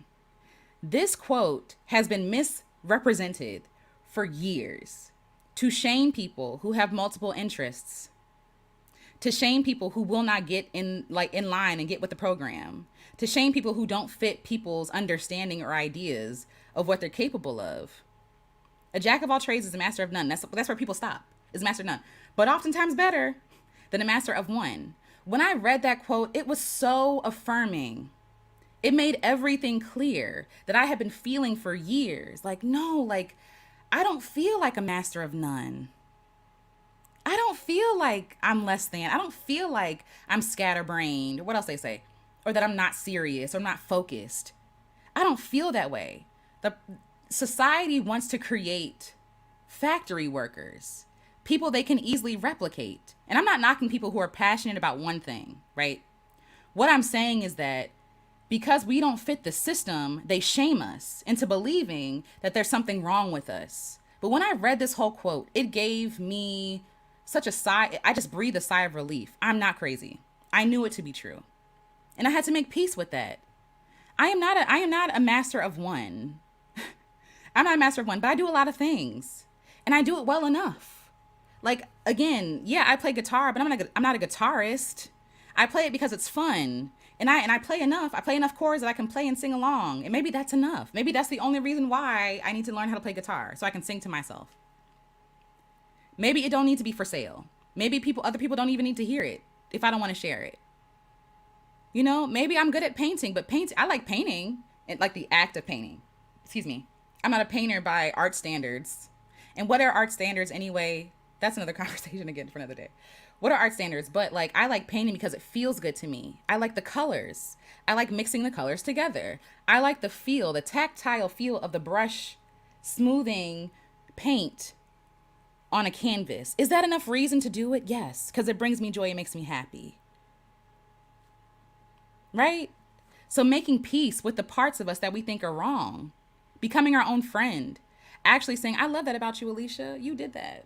You did that. I love that for a season I could be singing and for a season I could be writing, or for a season I could be reading and doing nothing at all. Or I could be doing all three at the same time. I read multiple books at the same time. And even though people say, oh, you'll never finish the book, that's not true. I'm going to finish it on my own time. There's no rush. Why do I have to read one book at a time? I'm in different moods for different things. And I think that sometimes for me, how I feel when I'm over tapping something, it exhausts me. And I was burning myself out because I'm like, no, I have to be a singer. I got to sing. I can't do anything else but sing. This is what people know me for, singing, singing, singing. And I would get tired of singing and tired of writing and tired of creating music and then be like, what's wrong with me? What's wrong with me? And nothing is wrong with me. That's the problem. When I was inspired to write, I should have written. I was going to say wrote. I should have written or wrote, whatever. Who cares? Right? The past tense of write. I should be writing. If I feel that inspiration, follow it and be open to where it's going to take me. So accepting yourself. What are the things about yourself that we talked about earlier? Those things that you think are wrong. What are the things that make you you? You don't need a quote. I was waiting for a quote or for someone to say that it's okay to be multi-passionate, or it's okay to be, what they say, like a Renaissance woman, or whatever language they want to use to make it understandable. We don't have to wait until somebody writes the book or makes the quote or confirms, right? We know the stuff internally. We know it. We just have to make friends with it. You know? So yes. Hi, Cantrice. Children love imagination and can dream 1,000 different things until they go to school and get told to sit down and shut up. And isn't that heartbreaking? Isn't that heartbreaking? Like in kindergarten, oh, you're allowed to dream and do all this stuff. Okay, LOL, just kidding. Now you have to get in line and figure out what you want to do for the rest of your life. You're only 7. Hope those 7 years of freedom was nice. You know, it's so sad. It's not funny, but it's sad. People are always trying to put you in a box. Always. They're trying to, and in one way I get it, right? Our brains are constantly trying to understand stuff. The brain is constantly trying to, there's a lot going on. There's a fan going on. Somebody's mowing the lawn. The trees are moving. There are birds flying back and forth. I'm talking to you all. I'm reading the comments. I'm reading my notes. Like the brain tries to simplify things because it's a lot going on. We're taking in a lot of information, right? So our brains are always trying to simplify things, including how we view and see other people. We flatten their experiences because it makes sense. It's easy to know that person as that. That's that person. And so when that person changes or does something different, then we're like, wait, no, you're outside of my understanding now. Oh no, meltdown. You know what I'm saying? We do it to ourselves. Well, I've been known for this thing. Can I pivot? Am I allowed? People only know me for this thing. Can I talk about that thing? And I'm saying this because I've said it to myself. This is not accusing you of anything. This is me. I've said to myself, I can't pivot. I can't change. Yes, exactly. Changing gears is often restorative. Everything in nature requires rest. Yes. Our focus is no different. Yes. And when I'm thinking about nature, I'm thinking about, again, monocropping, right? This idea of like, we only grow corn. We only grow corn, right? And so you have these fields of corn that are sucking stuff out of the ground, and the ground becomes bare. The ground becomes like desolate, and it loses nutrition because there are other stuff that's supposed to be growing with it to support it and help it and to put back into the soil what we take out. It's the same thing with us. We overmine ourselves. We overwork. We are the ground. We are the soil. We are people of the soil.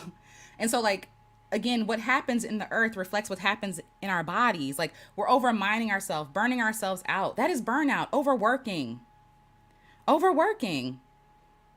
It's the same thing. Like I can only do this thing. I can only do this thing. I can only do this thing. No, you need hobbies. You need and I'm not saying this as an insult. I'm saying in general. You need to do things because they call to you.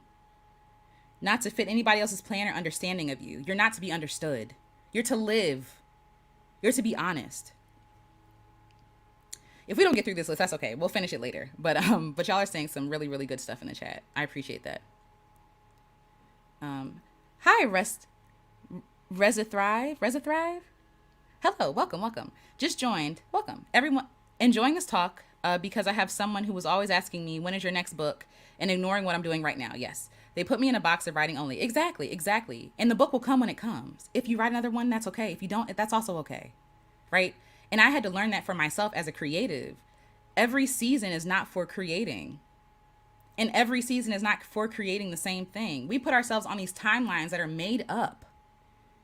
Poetry needs time. And I want to be a poet in the way that I live my life, flowing, living in flow. Like, if I'm not feeling inspired to do it, I don't want to do it. I don't want to force the thing to happen because I feel like it has to happen. That's, you know what I'm saying? Like, that is industrialism. Like, you got to make it. You got to do it every day. We're pumping out stuff. You're not a machine. You're human. You're not a machine. Like, there was a program I was supposed to open back up this July. It's August. Open up in July. And I felt so bad because I was like, well, I told people I'm going to do it. But I didn't feel right about it. So I said, I'm going to wait. And I'm glad I waited because I needed to take care of other things. Also, life was happening. Like, it's almost like my spirit knew things were going to be happening this month. And a lot of stuff has already happened this month and last month, you know? And so, like, I'm going to listen to my spirit. It's telling me not to do it right now, so I'm not going to do it. And thank God I didn't do it. Because I would have been exhausted, burnt out, struggling, trying to juggle all this stuff, trying to be because I told myself I had to be. You know what I'm saying? So, no. Yeah, okay. So acceptance of stuff. We also need the ability to give ourselves the ability to do it imperfectly. We talked about that a little bit. Be okay with not being good at something. You're not going to be good at something. That's freeing. You're not going to be good at it when you first start. That is freedom. No one is expecting you to be good at when you first start. And even if they are, they're wrong. They're wrong. You're allowed to be bad at stuff. The very first video I uploaded to YouTube, well, that I intentionally uploaded to YouTube before it was just like, you know, a video sharing platform. It was not good. I was nervous. I was sweating. I was stumbling over my words. I was like, this is awkward. Am I looking in the camera or like it was awkward. Like, you feel like, are people listening? Are people here? The first lives that I was having, there were like 5 people here, maybe, if people showed up. And it was usually my mom, my husband, and my friends. You know what I'm saying? Like, those were the days. You know what I mean? Like, and I loved it. And it was good. It was good that there was a lot of people there because I was able to stumble and fall on my face and make mistakes and change things up around people who love me, around people who are not expecting me to be perfect.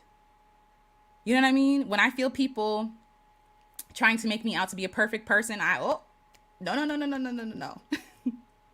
I am not perfect. I will disappoint you. I gotta let people know, like, I cannot be this person you have in your mind who is infallible, because I'm not infallible, right? And so being around those people, starting small, being okay with nobody, showing up, it got me to here with y'all. Practice. Like, it's okay to be imperfect. It's okay to mess up. And even still, I am still imperfect.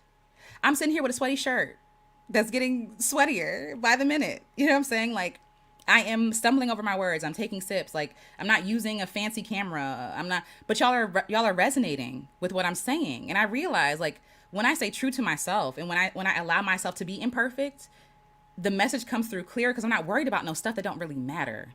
Who cares? Like, and the people who care aren't my people. And that's okay. And that's freeing because I no longer have to live to serve them, to please them, to placate them. I no longer have to stuff myself into a box to be understood. It's freeing when you're like, nope, I'm not going live this week because I got to honor my humanity. And no one's ready to cuss me out. And you know what I'm saying? It's good to be able to show up here and to talk to y'all. Like, y'all are amazing. That's why I said, like, when y'all thank me for this space, I'm thankful. And I mean that. Because I have lived a life where I could not be myself, where I was not free enough to be honest about how I felt and where every time I shared how I felt, it was shut down and told it's not real, it's not true. This is beautiful. This is a gift to be able to share space with y'all. And y'all feel me and y'all accept me for who I am. And the mistakes and my contradictions and my misspeaking and the fumbling and the, mispronouncing your names and having grace with me. And I'm grateful for that. Grateful for that. So yes. So the ability to do it imperfectly. Even if you don't have community around you that allows you to be imperfect, you allow yourself to be perfect because you're your first community. You are your first community. Allow yourself to be human. Yes. Cantrice, thank you. Don't try to fit in. It's exhausting. And you don't have time to be, you are, like we talked about before, you're too sacred to be perfect. We had a live about that. Please check it out. It's maybe a couple of weeks old, but you are too sacred to be perfect. You're too sacred to be perfect. That raw, real you, that's the healing stuff. That's the good stuff. That stuff you're trying to sanitize, we don't need more of that. We don't need more of the cookie cutter stuff. We need you, the raw and real you. Yes, okay. H&C says, a friend said this to me, give yourself room to make mistakes because it's a learning process to becoming good. Yes, every expert was once a beginner. Exactly. And I would even argue that even you fumbling in the beginning, like giving yourself room to make mistakes, that's good. Making mistakes is good. That's a good thing. Making mistakes means you're moving, you're trying. Making mistakes means you're growing, you're learning, So even this definition of good, I appreciate this also, by the way, Agency. Thank you for sharing that. But even this definition of good, it's like, who gets to say what is good and what is not? Mistakes are good. It's sign of life. It's sign of life. Yes, Imani, exactly. Just making room for your people. Exactly. Jessica S says, yes, you were able to make mistakes in a safe environment. Exactly. Like, I know my friends weren't going to beat me up, cuss me out. And if they were, I need new friends. If they were going to make fun of me, I need new friends. Hi, Fumi. Your videos speak to the depths of my soul. That makes me happy. I feel like I found me in you, and it's so refreshing. I appreciate this comment because I do believe this. When I say stuff and you resonate with it, you already knew it. You know what I'm saying? Like, you already felt it. Or even if it's something new or a different way to look at something, it still like gives you permission to think of the things you already thought. You know what I mean? Trust that soul. Yes. Okay. So yes, the ability to do it imperfectly. I said, be okay with it not making sense. It's okay that it doesn't make sense. You don't need a reason why to do it because it ignites you. That's the reason to do it. Overthinking douses our flame. That fire that we feel, that inspiration, overthinking, overprocessing, trying to make it make sense to other people, trying to make it, marketable and like, in that box and that cookie cutter thing. It sanitizes it. It diminishes it. It diminishes that fire. It douses that fire. It snuffs it out. Be okay with it not making sense and still going anyway. I think that's one of my hangups. I'm like, does this make sense? I hate when I hear myself say that. Does that make sense? When I'm in conversation with people, am I making sense? Because there were a lot of people that I was around who helped me believe that I didn't make sense. I didn't fit in. I'm tripping. I'm overthinking things, right? Like, girl, no, nobody wants to hear that. And so I hear myself often, does that make sense? Is that making sense? I don't know. Trying to, and in some ways, it shrinks myself. It shrinks my self-esteem, that too. But it also shrinks me and makes me be like contracting to fit into somebody's idea of what is acceptable and what is not. Instead, I want to be wild. I want to be free. That has been my one prayer since a child. I want to be free. And I am becoming free. I'm free now, but I am becoming free. And one of the ways I'm becoming free is being okay with not making sense to people, with not making sense to myself, and still going and still doing. I might have a workshop on songwriting. I might have a workshop on photography. I might have a workshop on meditation. And I've been trying to figure out how do I put these together? Even though photography can be meditation, songwriting can be meditation, right? How do I put these things together? Can I be comfortable with it not making sense and still doing it and still holding the 3 workshops that they have nothing to do with each other? This is an example, right? Can I be? Yes. It's okay that it doesn't make sense Because when we say like even stuff like making sense, it's like making sense to who and to fit what, right? Because we know things even though that we can't see them on paper or know them, but we know it. You know what I'm saying? I hope again, here I go. I hope what I'm saying is making sense. There I go again. But yes. Yes. Hi, JDB Draws. I'm glad you're here with a suitable audience for the most part. Yes, you're reaching who you're meant to reach. Thank you so much. I appreciate that. And thank you. Thank you. Oh, you're welcome. Thank you for being here. Thank you. Oh, Smellwell, thank you for becoming a member. Thank you. I appreciate that. Thank you so much. Rice and butter. Hello. Yes, yes. Yes, becoming unprogrammed. Exactly. Exactly. Simply Reen says, OMG, why are you taking the words from my brain and giving them voice? That's good. That's good. We're resonating. We're flowing. We're here. We're here together. Like recognizes like. Like recognizes like. I'm not Jessica. Thank you so much for the heart and the $5. I appreciate that. Thank you so much. I appreciate you. Yes, yes. H&C says just the word mistake itself is just the word combined, missed take, and the firm word, and usually it gets improved on the next take. Yes, it's not missed on purpose, but because you didn't know or notice. Yes, thank you for sharing that. Exactly, exactly. And there's so many times that we count ourselves out because of a mistake that we have made or a missed take that we've made. And it makes me think of like shooting shots. I was watching some video, I can't remember the name of the video, but the person was like, I get to take as many shots as I want to take. When people be like, you only get one shot, shout out to Eminem, you only get one shot, right? That's not true. You get as many shots as you want to take. As you want to take. If you do it today and it didn't go the way that you wanted to, okay, we honor that. But do you want to get up and do it again? Then do it. Keep going. You have like, and I get it because of shame and fear and like, oh, they already called me a failure. They already saw me fail. Can you be brave enough to give yourself another chance? Can you love yourself enough to give yourself another chance? Because you're worthy of it. You are. Hi, Bianca. Bianca Felicieri. Hello. You give life every time I tune in. Such inspirational woman. Thank you. I appreciate that. And thank you for being here. Thank you for being here. Yes. What's the saying? You miss all the shots you fail to take. Boom. Boom. Yay. I'm glad Imani shops. Thank you. Thank you. And thank you for the claps. Thank you. JDB Draw says, Lord, do I hate the cookie cutter perfectionism BS? Yeah, that gets pushed these days. Probably part of the reason depression is at an all-time high. Absolutely. Absolutely. Make no mistake. Absolutely. Hi. Hi, Erica BSMS. Hello. You're awesome. Thank you for the truth and thank you. Thank you for being here for the truth and inspiration. Thank you. I appreciate y'all. I really do. Okay. So we talked about having fun, right? At this point, a few months ago. We're here now, but we talked about having fun and how we should make life more fun. And one of the ways that you can do that is by having a playlist. So this is something that people call like a bucket list or whatever it's called. For me, it's a playlist. It's a list of things that I want to do.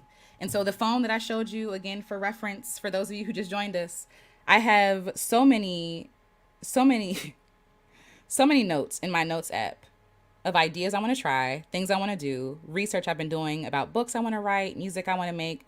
It just keeps going. It's like never ending. This is my playlist.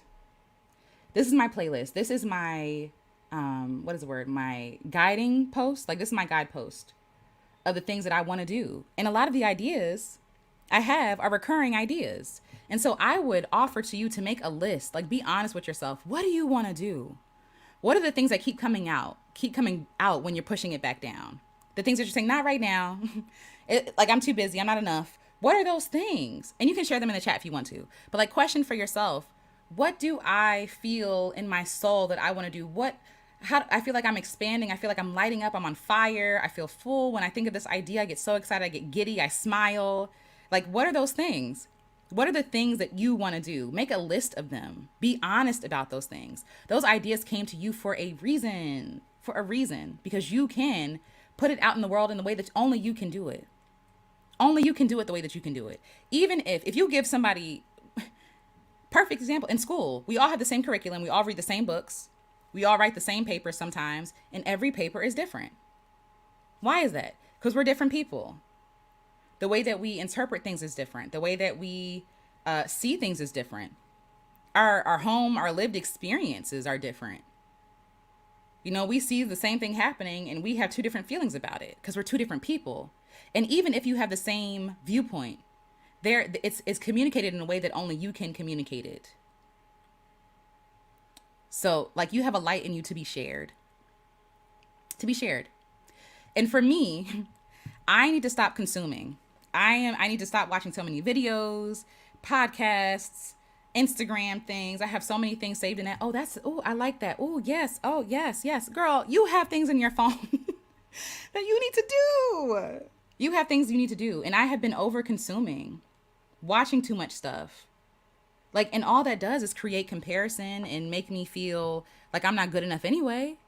So I am charging myself, and you can join me if you would like. I am taking a break from ingesting so much stuff, the how-tos, the tutorials, the stuff. I need to create.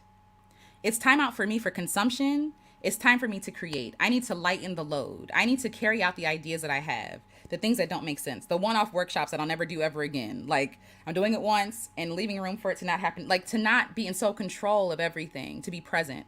That's what I'm doing. Oh, my volume, is it too loud? Please tell me, is it loud? I'm sorry. I mean to yell at y'all. Tell me, TC. But yes, I hope I'm not loud. Oh no. But yes, over consuming. Yes. Over consuming. Like I have been gluttonous and I'm over consuming I'm whispering now because I don't want to be too loud, but I'm over consuming out of procrastination and fear. Oh, it's too low. Really? Am I low, y'all? I'm sorry. Am I low? Let me know if I'm low, you guys, please. Appreciate it. Oh, it was fine. Okay. Okay. I don't know. TC, I'm sorry. Maybe it's like the YouTube like app itself. Like maybe that can come up. Like on the bottom of the video, like here, I think. I think that's where it is. But yes. Oh no, it's all good. It's all good. No worries, no worries, no worries. Thank you. Thank you though for letting me know. I appreciate that. Thank you. Thank you. But yes, like I'm consuming too much. I'm consuming too much. I appreciate y'all. Thank you. I'm consuming too much things, like too many tutorials, too much like this is how you do it, blah blah blah blah. And it's wearing on my self-esteem, number one, because I feel like, oh, they're already doing it. I can't do it. Or like I'm measuring up against these people. Like it turns into an opportunity for me to beat myself down. And that space between inspiration and execution, between that space, I'm consuming all this stuff, doing all this research, when really I had the goods all along in here. Now, yes, for some things like I don't know how to do, yes, I will Google, but only when necessary, because those ideas drown out my own. And I think, oh, my idea is stupid. If I'm not doing it like that, I can't do it. I can't do it. I can't do it. But it's also wasting time and energy. It's also wasting time and energy when I could be creating. I could be making something. And I find that when I'm not making or creating or sharing, or when I'm not doing things that my soul feels like it needs to do, I'm consuming. I am buying. I am overeating, overspending, over swiping. This is like Instagram or YouTube, even reels, like over like consuming, when I know that my soul wants to create. My soul is full. You know what I'm saying? My soul is full. Like I want to create. And creation is the way that I am fulfilled. We were all here put here to create. I don't care what you're creating. Meals, mathematics, creating space for people, whether you are fixing a car or mowing the lawn, planting flowers. Like we're all put here to create. And there's some sort of fulfillment that we get from creation that we can't get from consumption because we keep consuming and it's never enough. It's like trying to fill an empty hole. It's overconsumption, trying to appease something in us that wants something more fulfilling. And that's for you to show up and be who you are and to do the work that you're called to do. Whatever that looks like. It don't have to be, having a TV show or whatever.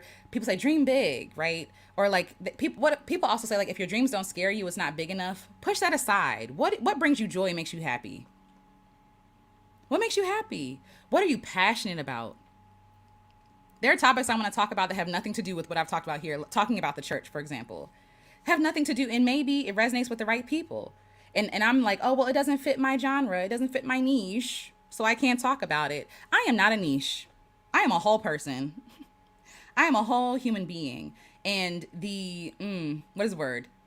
It's industrialization. Like the idea that I can only put out what the algorithm is telling me to put out. I can only share what people are used to seeing me do is oppressive. I am free. I am multidimensional. I am layered. I am complicated. And all of my complications and complications to other people, right? And even to myself sometimes, all my complications, all my layers, all my parts of myself, my different facets deserve to be on full display. I spend so much time trying to be a niche, trying to fit into somebody's idea of what makes sense. What do I call myself? A healing artist? That's my title right now, right? What do I call myself? A writer, a photographer? And worried about the title has stopped me from creating the stuff. How do I make myself make sense to other people? That's what's got me setting myself back. All that stuff don't matter. I am Alicia. Nice to meet you. And as you get to know me, you'll get to know all the different parts of me. And yes, maybe that does equate to slow growth for an algorithm. Maybe that does equate to people not getting it and people subscribing for one thing and unsubscribing for another thing, which has happened a lot, right? But that's also okay. That's also okay. And I'm learning to accept the rejection as not rejection, but like they're just not resonating with me and that's okay. It's not a rejection of me. Like they have the right to choose what they want to choose. I'm not rejected. I'm okay. The people who get it get it. The people who allow me to be people, to be people. The people who allow me to be a whole person, I honor them. I thank them. And for the people who won't, I hope that one day they allow themselves to be a whole person. I didn't subscribe for this. Okay. But this is my channel. Like this is what I want to talk about. Like this brings me joy to talk about. This is what I'm passionate about. And I can't live my life trying to fit into somebody else's understanding of who I am. I'm more than what they make me. I'm more than that. I'm too sacred to be a niche. I'm too sacred to be a niche. I'm not to be sold or marketed. I'm to be felt and heard and loved and valued. I'm a human being. I'm not a product. You know what I'm saying? I'm not a product. Sure, like, are there things being held that we can exchange resources? Like, y'all are donating to me. I appreciate that, right? But like, I'm not something to be sold. I love myself. Even when I don't feel it, I love myself. And I have to see myself as a whole person. You know what I'm saying? So yes, carry out and try what you already have. You do not need more ideas. That's a lie. You have enough ideas. There are just reasons why you haven't executed on them. And they're all valid and they all make sense. And I make room for all of them. But can you be brave enough to, in spite of all that stuff, can we make room for the possibility that something else could also be true? That maybe it's not as bad as you think it is. That maybe you're actually smarter than what you think you are. You know what I'm saying? Like, can we make room for that idea to chew on it? Like, just pretend. Let's pretend that, and I do this with myself. And I call everything an experiment. Whether this does well or not has nothing to do with my worth or my value. Nothing. If nobody shows up, what happens then? What is the worst case scenario? I put on something, nothing shows up. I cry. And I move on. I move on to the next thing. I take it as inspiration. I take it as information after I process it. And I move forward with the next thing. Or I try again. Maybe the time was wrong. Like, there are so many reasons why. Maybe nobody saw it. Self-promotion, okay? I told you that was my fear. You talking about algorithms. I post something one time, only 100 people out of however many people follow me see it. And I'm like, oh, nobody wants to, nobody loves me. I suck. And it's like, girl, they didn't see it, or they didn't understand what it was, or they didn't know that they were the people you were talking to. Everything is information. Sometimes it's not that deep, right? And we can spiral and feel like, oh, I'm a failure. And it's like, they didn't see it. They were at work. Right? They were at work. Exactly. I love that. Journey to Kingdom Woman. Hello. Maybe it was only made for one person to see. And people would call that a failure. People would say, oh, that's a fail. Can you serve, and like, this is a challenge I've heard from other people too. Can you serve one person like you would serve a million? If not, what is the real reason why you're doing it? That's a question. That's a question for me. Okay. Can I serve one person? Can I serve one person like I would serve a million people? And if I can't, what is the real reason why I'm doing it? Because there's something else there. Yes, I want to be affirmed. Yes, I want this to feel like it's a good idea. But is there also a level of, I want this to look successful to myself and other people, to appease my ego and to get the applause of other people? Can it be that too? And again, there's no shame. There's no shame. I'm not judging you because I'd be judging myself. There have been times that I've done things I'm like, dang, only one person came. Okay. Are we happy that, because nobody had to come? Like, nobody had to show up. You resonated with one person. And I get it, like, you know, business. I feel like business from Lego movie, Unikitty. Business. This is numbers. Is this working? But for real, like, sometimes it's good that only one person came. Sometimes that's the best thing. Sometimes my favorite things, like when I have like a workshop or something, when it is more intimate, you're able to talk more because people are more, feel more safe. They feel safer to talk and to speak. If there's a room full of 50 people, they're less likely to speak. But if it's like two people or one person, that's a connection you can build. And that's priceless. That's a connection you wouldn't have if it was 50 people. Like we see, and I get it, like we see, like, oh yeah, only one person came. And so that means next time 20 people will come. Well, would you still keep doing it if only one person came each time? And at some point we got to talk about sustainability because yes, like if you keep putting on like concerts and renting out all the stuff and paying thousands of dollars and one person came, we might have to work out something else, right? But like when it comes to serving someone, giving someone something that you feel fire about sharing, would that be okay to share it with one person? If one person was in this live, would I still be talking? Yes. Yes. I probably just zip through my notes, you know what I'm saying? And like, okay, we're done, right? But what I need to say would still get said. Would still get said. On YouTube, when you post a video, for all my YouTubers out there, it'll tell you, oh, this video ranked 10 out of 10. And 10 out of 10 is bad, by the way, in their mind. Oh, this video ranked 1 out of 10, meaning it's getting a lot of traction. People are seeing it, right? And so you look at those numbers and you'll be like self-defeated. I turned it off. I don't really need to see it. I don't care. I don't want to care, I'll say. I care. I don't want to care. I don't want to care because I don't want to be caught up in numbers. I don't want to be chasing numbers. I want to chase what is real. I want to be honest and authentic and be in the moment, not trying to beat the algorithm, beat a machine. I'm human and I'm trying to appease a machine. And I say this also understanding that yes, sometimes you do have to play the game, put a thumbnail up, put a title up, but beyond all that, make it your own. Like they give you the standards, but you can make it your own. I don't want numbers to be the reason why you don't do the thing. I feel very passionately about people getting their things out and doing it. I'm so proud of people when they're doing their things, whatever those things are, when they're passionate about it. And that's the thing, like people talk about, oh, everybody can't do their passions because then we would have no grocery store clerks or we would have no bus drivers, etc. There are people who are, I know it's really hard to believe, but there are people who are passionate about feeding people good food. They exist.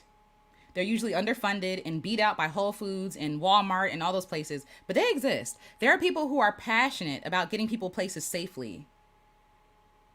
It makes me happy when I see people in a place that they are happy doing the thing they're doing. This isn't about clout or fame or any of that. It's about being aligned, about being the person that you are meant to be. There are people who are passionate about hospitality.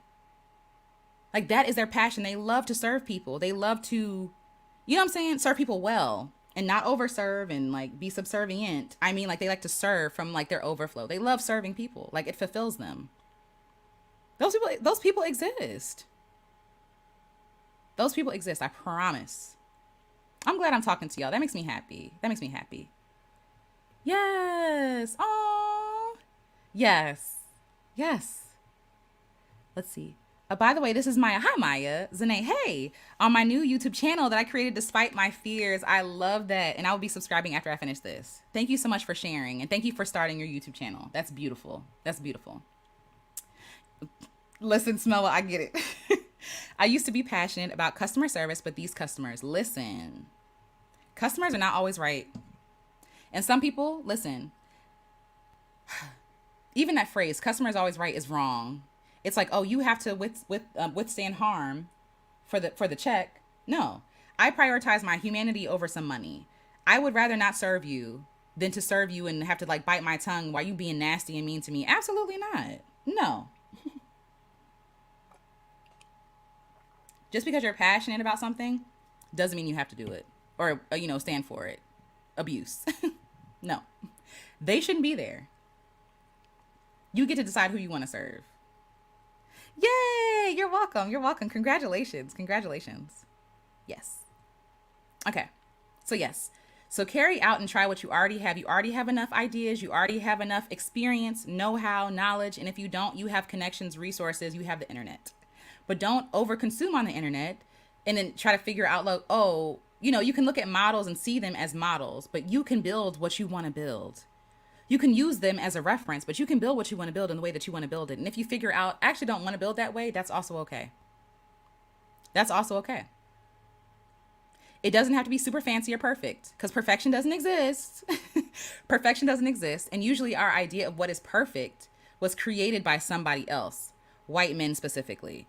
I am the idea of perfection, which means that me born as a black woman, I'm not perfect in their eyes, or I have to do some overcompensating or overworking or overstretching to be seen as perfect. Who's determining what's perfect? Who's determining what's perfect? Because even in nature, and I recorded a video on my phone, and I'm gonna post it probably tomorrow. But it's like this idea of perfection. Humans don't know what's perfect. We see things that are unsightly or inconvenient. We don't think that's perfect. Perfect means convenient to people.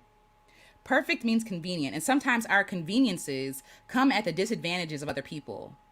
Nature, for example, when we are trying to make nature convenient. Oh, let's only grow corn here.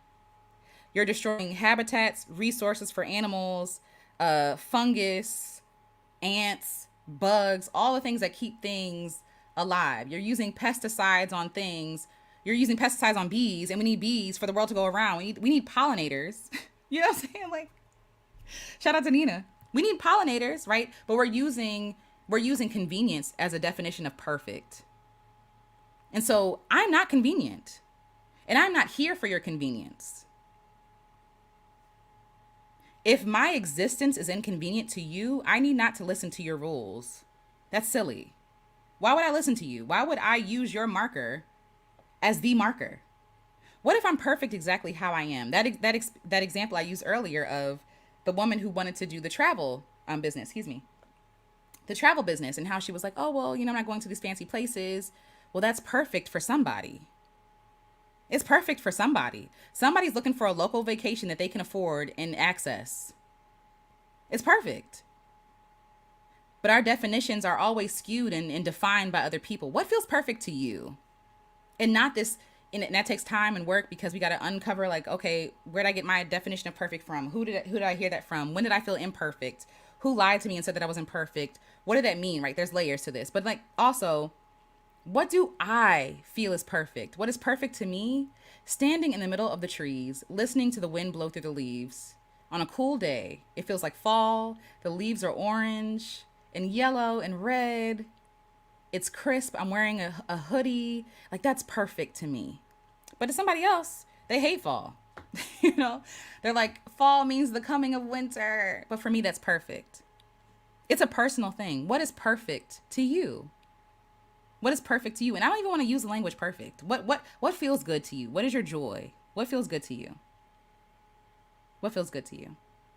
That list of things you want to do them. I made a tweet in a thread. Shout out to Threads. But I was like, that list of ideas you have, that notebook, do them. This is your sign to do them. To do them. And I had people commenting and saying, like, oh yeah, like, thank you, I needed this or whatever. And it's like, yes, like, we all need permission. But that list that you have was the permission. The joy you had when you thought about it, the idea that you conceived, that was the permission slip. You don't need permission. I'm getting ahead of myself because that's also another live for another day. But yes, you don't need permission.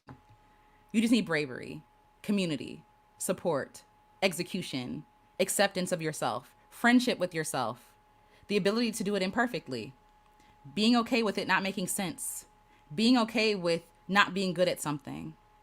Just unplug and do it. We need time, energy.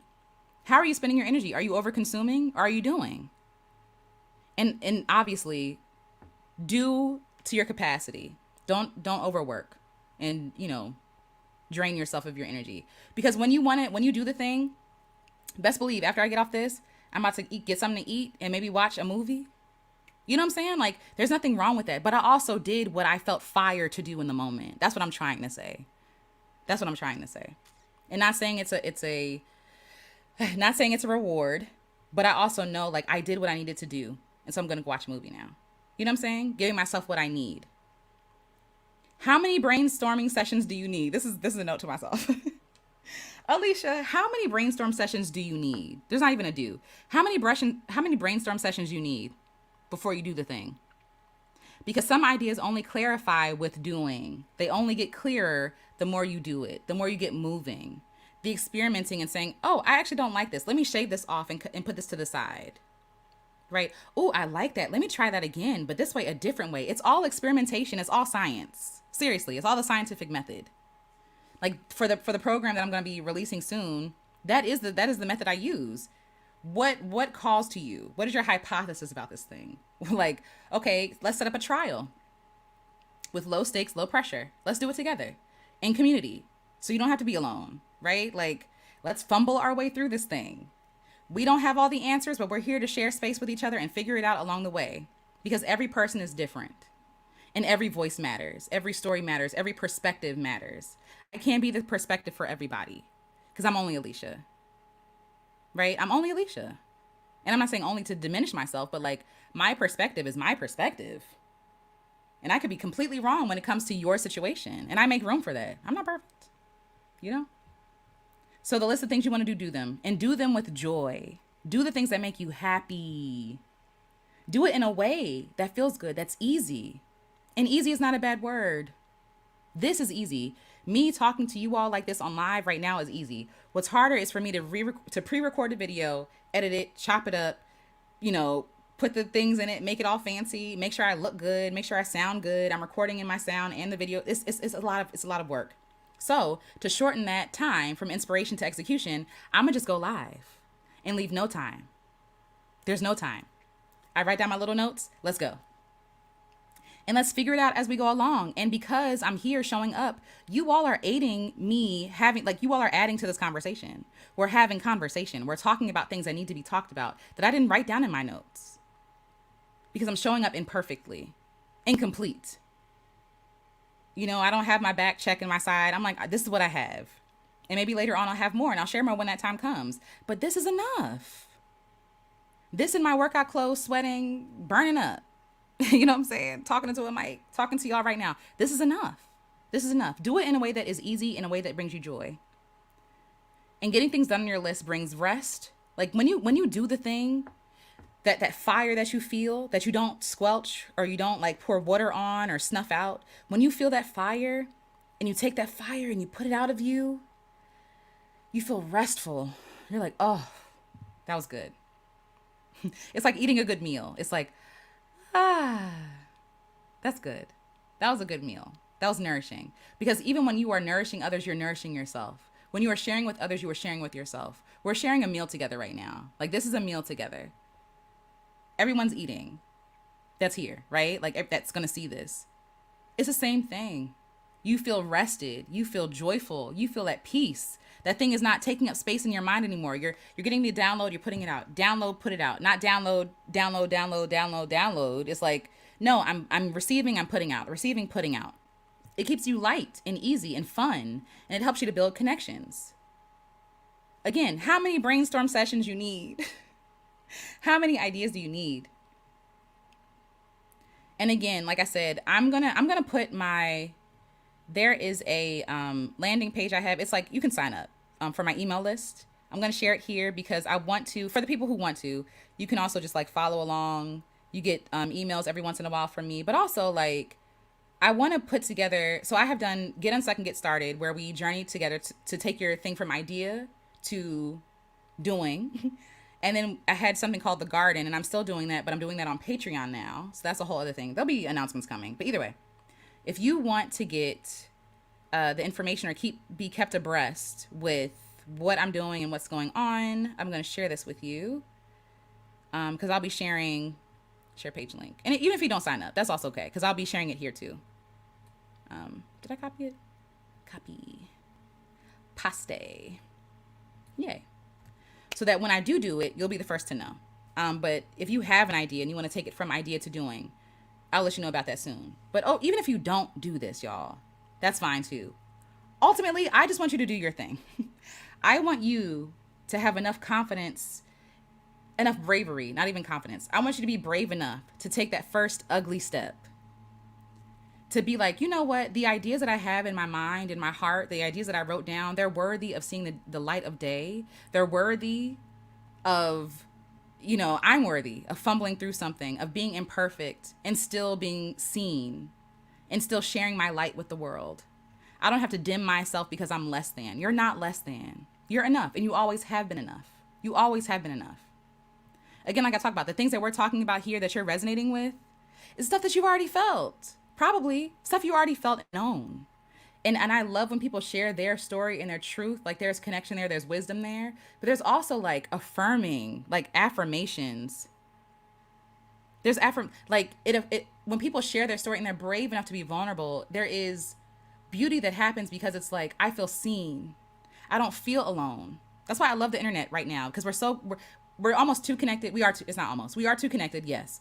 But we're also connected with things that we resonate with and things that we need to hear, things that validate our experiences and validate our ideas and ourselves, things that encourage and uplift and esteem, right? And so when we share our stories with each other, that's what happens. There's healing and mending. Like you all are holding space for each other in the chat. Y'all are so kind to each other in the chat. Y'all are supportive. Y'all are celebrating people starting off new, doing new things. That's how it's supposed to be. So even if this is just like a little corner of the internet that you like to come and get what you need, it is my pleasure. It is my joy. It is my heart. It is like literally like a gift to be able to share space with y'all and to do this with you all. You know what I'm saying? So yes, you're enough. That's the message. You're enough. Your ideas are enough. Your wisdom is enough. Your experience is enough. You are enough. And I'm saying that to myself, Alicia, you are enough. Stop buying the books, stop buying the things and trying to validate yourself through other people when you are a sacred soul and you know what it is. You know what's up. You know what's going on. So yes, that's what I want to say to y'all. I'm excited. I have my goal for this whole thing is to empty my phone.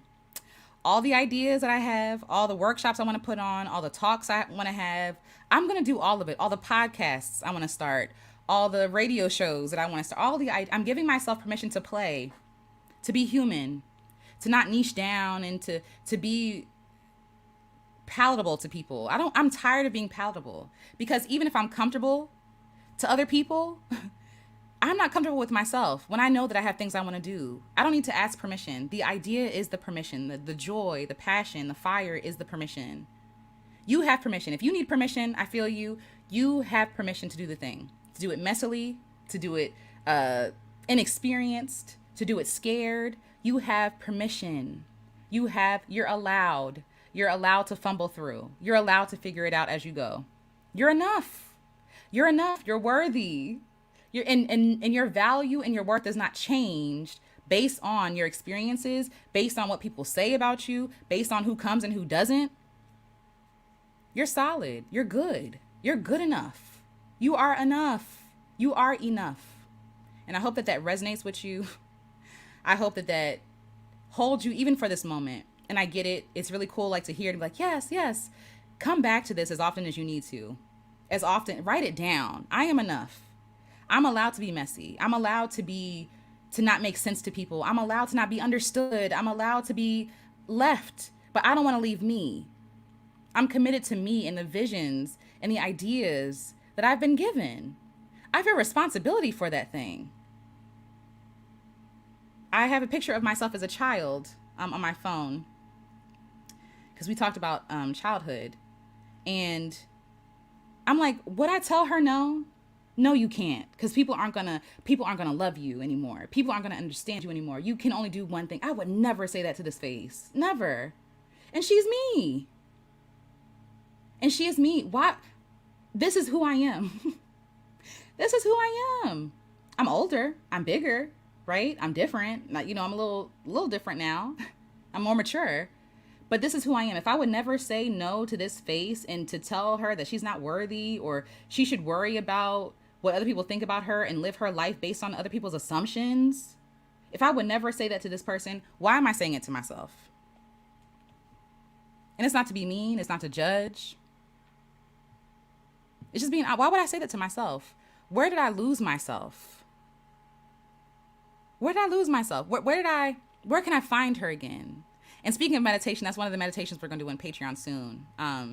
Probably starting next week because we are going out of town. But this is the work that I like. These conversations. This is the work that I am drawn to. Like, this is what feels good to me. And I don't have no credentials. I don't have no PhD. I don't have no certification. I don't have nothing. I just got me. I got me, my soul, and my community, and God. That's it. And even with that, it's still enough to show up here and speak. I make room. Like, it's not required for me to be perfect. Perfection is not required. All knowingness is not required. No one knows everything.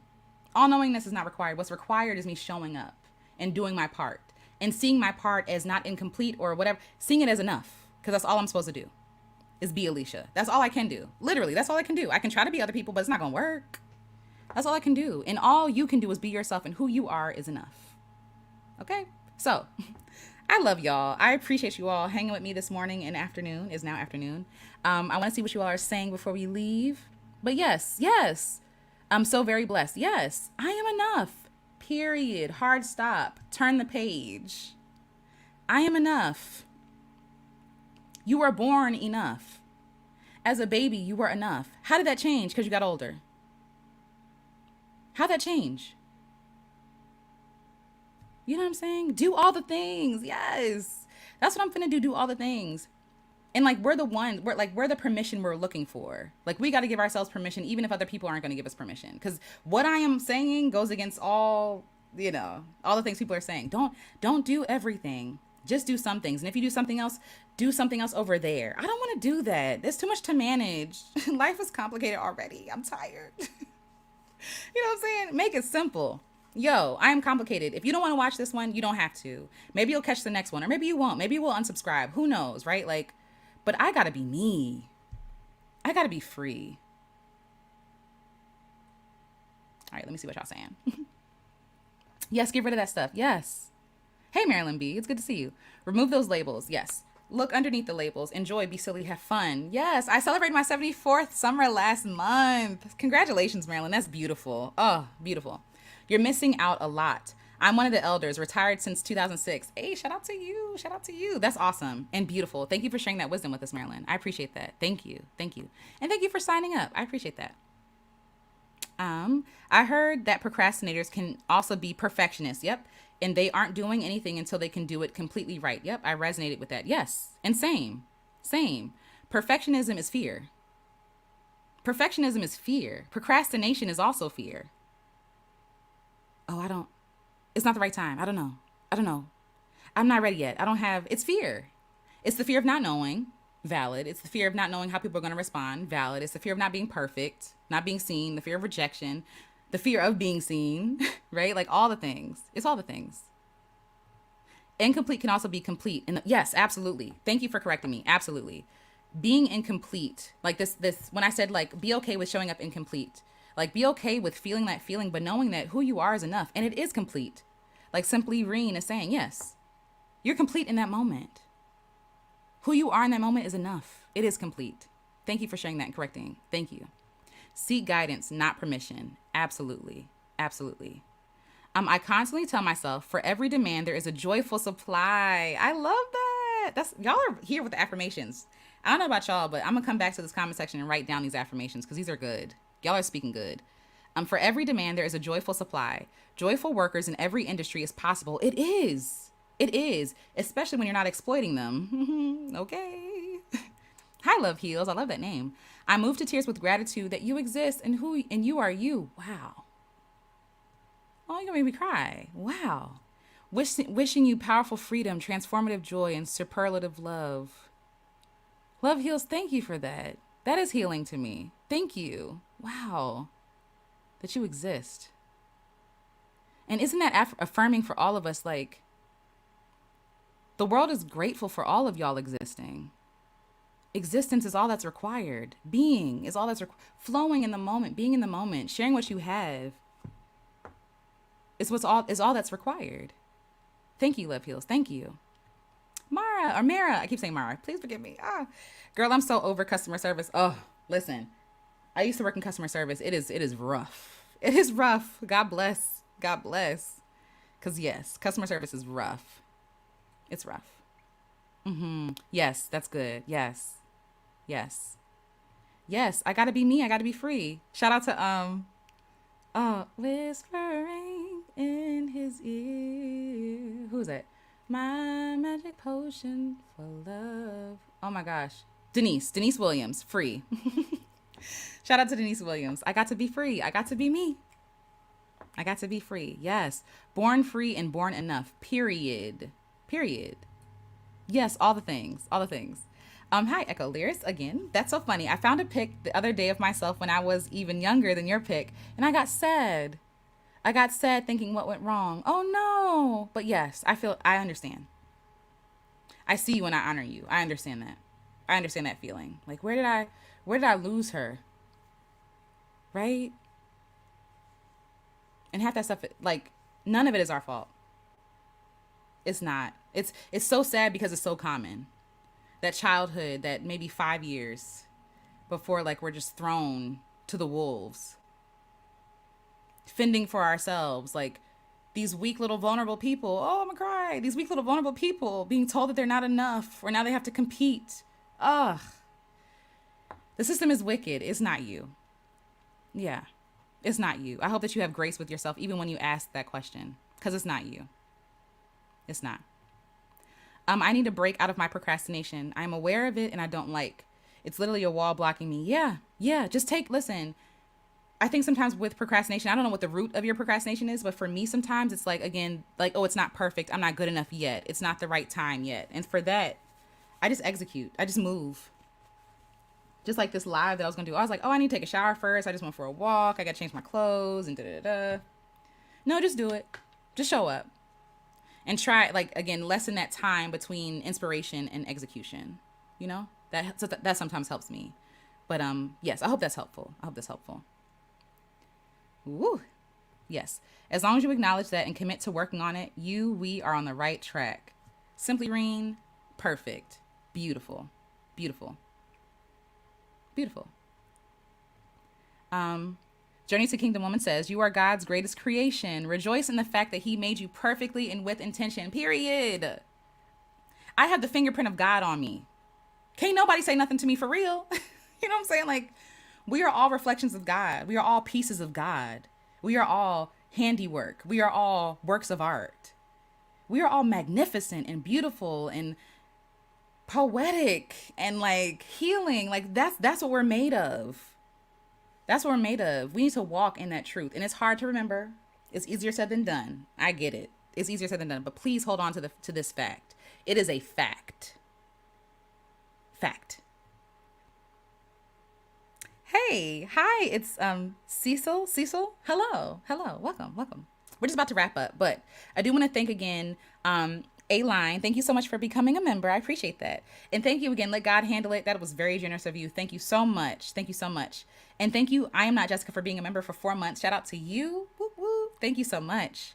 Smellwell, thank you so much for joining the membership. I appreciate you. Thank you so much for supporting this channel and for seeing me as worthy enough to share. And thank you, I'm Not Jessica, for sharing as well. Like, look, I know money is money, but money is also your time and your energy and your effort. And so to share that energy and effort with me means a lot to me because you don't have to do it. You don't have to do it. And I appreciate that. Thank you for seeing me as worthy to share that with me. I appreciate that. And for everyone who wants to but can't, I also appreciate y'all. Thank you for showing up here, for loving each other, for being kind to each other, for holding space for one another, for being a safe space for me and for other people who come here, for being honest, and for just being you, for offering to this conversation, for real. Because I just be sitting here talking to myself, and I'd be okay, but it's more fun with y'all here. So thank you. JDB Draws, what happened in the school systems in school is cruel. Yes, it is. So cruel. There was some of my trauma. That's where some of my trauma, sorry, my glasses, and I'm also like crying, but that's where some of my trauma comes from. Grown adult teachers, yep, and students bullying what they don't understand. Precisely. And the kids have to learn bullying from somewhere, you know? So yes, absolutely. Hi, welcome, welcome. Varia? That's a beautiful name, by the way. But please correct me if I'm saying that wrong. But hello, hello. Shellwell says, hey, y'all just got here. Hi, all. I'm sorry, Shellwell. It is almost over, but I'm happy that you're here. But the replay will be available. I'll leave it up for y'all. So, yes, this was confirmation. That makes me happy. That is everything. Thank you, gorgeous one. And thank you for sharing that. Thank you for being here. And you're always so kind. Bless you. Thank you. And I hope that you're taking this and moving with it. Let's move, y'all. And in the pace that is comfortable for you. We're not rushing. We're not forcing, right? No rushing, no forcing, not trying to realign and become someone else. We are doing this with gentleness and kindness and joy. Gentleness, kindness, and joy. So yes, yes. That's right. He's the one, the two, the three, 10th trillion. He is the becoming. Absolutely. Oh, thank you for the rose. That's beautiful. Excited to finally catch you live. Thank you for holding the space, infusing us with some abundant. And you're welcome. Thank you for being here. Thank you. I just found your account. So grateful. I'm grateful. Thank you for being here. I appreciate you so much. Thank you. Thanks for the hearts and the flowers. I love flowers and I love hearts. It's a good day to have a good day. Yes. I love that. I'm going to take that with me for the rest of the day. Hi, Queen Mandy 3. Just love you. Just got here too. Oh, no worries. It's okay. The replay will be up and I'm glad that you're here. I'm sending you so much love. Thank you. Thank you. Hi, a villainous crone. It's good to see you. Your work is healing, Alicia. That makes me happy. That makes me happy. That makes me happy. I'm grateful. I'm filled with gratitude. I am. How do I deal with low self-esteem? Ooh, I'll be moving with my boyfriend soon. I just want to heal myself before I do. I've been overthinking so much. I might have to come back with this question. That's a loaded question. There's a lot of layers to this, but I will offer this. I'm gonna just be honest. I think we are on a journey to being healed all the time. I don't know if we're ever like, welcome, I'm healed from everything, right? Like we're always, sadly, because we live in a broken and fallen world, we're always going to be healing from something. And I think that a lot of language is used to be like, oh, you need to heal yourself first before X, Y, and Z. I think that you can do both. I think that you can heal and be at the same time, heal and still move forward at the same time, heal. You know what I'm saying? Like, it's not this destination we're trying to get to. Because if we're looking at it as that, we're always going to be looking down. Oh, I still got to heal this thing. There's always something to heal, but you're enough. You got to see yourself as enough now. Even as you're in process, you're still worthy. You're still worthy of love. You're still worthy of support, of beauty. Even as you're healing, your healing has like nothing to do with what you're worthy of or nothing to do with your worth or your value. You know what I'm saying? So I hope that you see yourself as worthy and enough today, even as you are in process. Because I'm still healing too. I am not healed from everything. I've been making videos lately about how angry I am. I'm angry. I'm at that angry stage of mourning, but hopefully like it will become lesser. And that's the thing, like for some things that we experience, we still have the scars from those things. It doesn't mean that we're less worthy or we're unhealed. It just like some people have literally physically, some people will have been in car accidents and will always like, and will never walk the same again. Does that mean that they're doing something wrong? No, they've been injured. They've been harmed. And so we got to have grace for ourselves like we have grace for those people. Our wounds, we might not be able to see them, but it's the same way. When you're wounded, you need to care for yourself. You know what I'm saying? You need to be kind to yourself. Like have grace for yourself. Be patient with yourself. Sometimes you will have bad days. Sometimes you will go back. You know what I'm saying? And in that moment, you might be re-triggered and re-traumatized. It's all good. It's all a part of healing, So have grace with yourself. And I hope that you like, again, see yourself as worthy now. Like, don't wait. Like, you're worthy now. I hope that makes sense. And I hope that is helpful, I'll say. I hope that's helpful to you. But yes. But yeah, you can do both. You can be in a relationship and be loved and heal at the same time. Healing is not a requirement for the other. Like, yes, we should be doing the work to be healed, but like, that's not a requirement for love and kindness and goodness. Like, you're a good thing already. You're good now. You're good now. So yeah. Hope that makes sense. But yeah. You're so welcome. Oh, yay. Facts. I appreciate that. Yes. Oh, you're welcome. You're so welcome. Healing is a journey, not a destination. Yes. Or destiny. Yes. Absolutely. Yes. You're welcome. Healing is not linear. Precisely. It's giving up and down and back and around and down and up. But just be there for the journey, not judging yourself for where you are. And I'll be honest, sometimes I do get frustrated. Like, I'm so mad that I'm angry about this, but I am angry. And that's beautiful. And there's room for that, So yes. Oh, you're welcome, Marissa. Thank you. Oh, yes. Okay. I feel like I was supposed to share a video. I forgot. Oh no. Oh, Marissa's video about, that's what I was going to look up.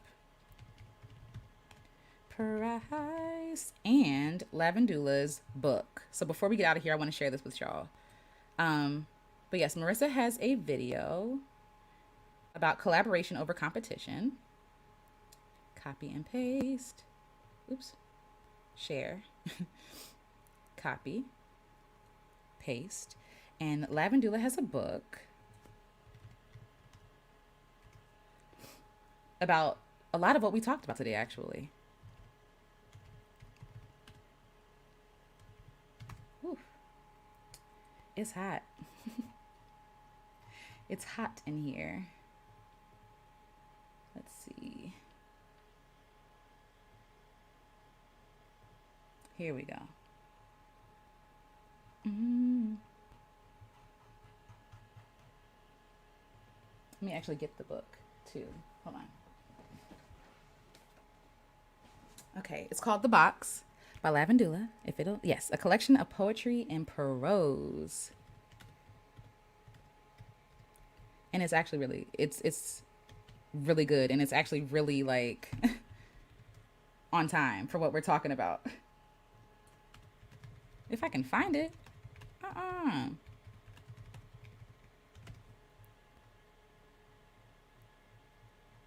Well, okay, I can't find it right now, but I will share the link below after this video because I don't want to hold y'all for too long.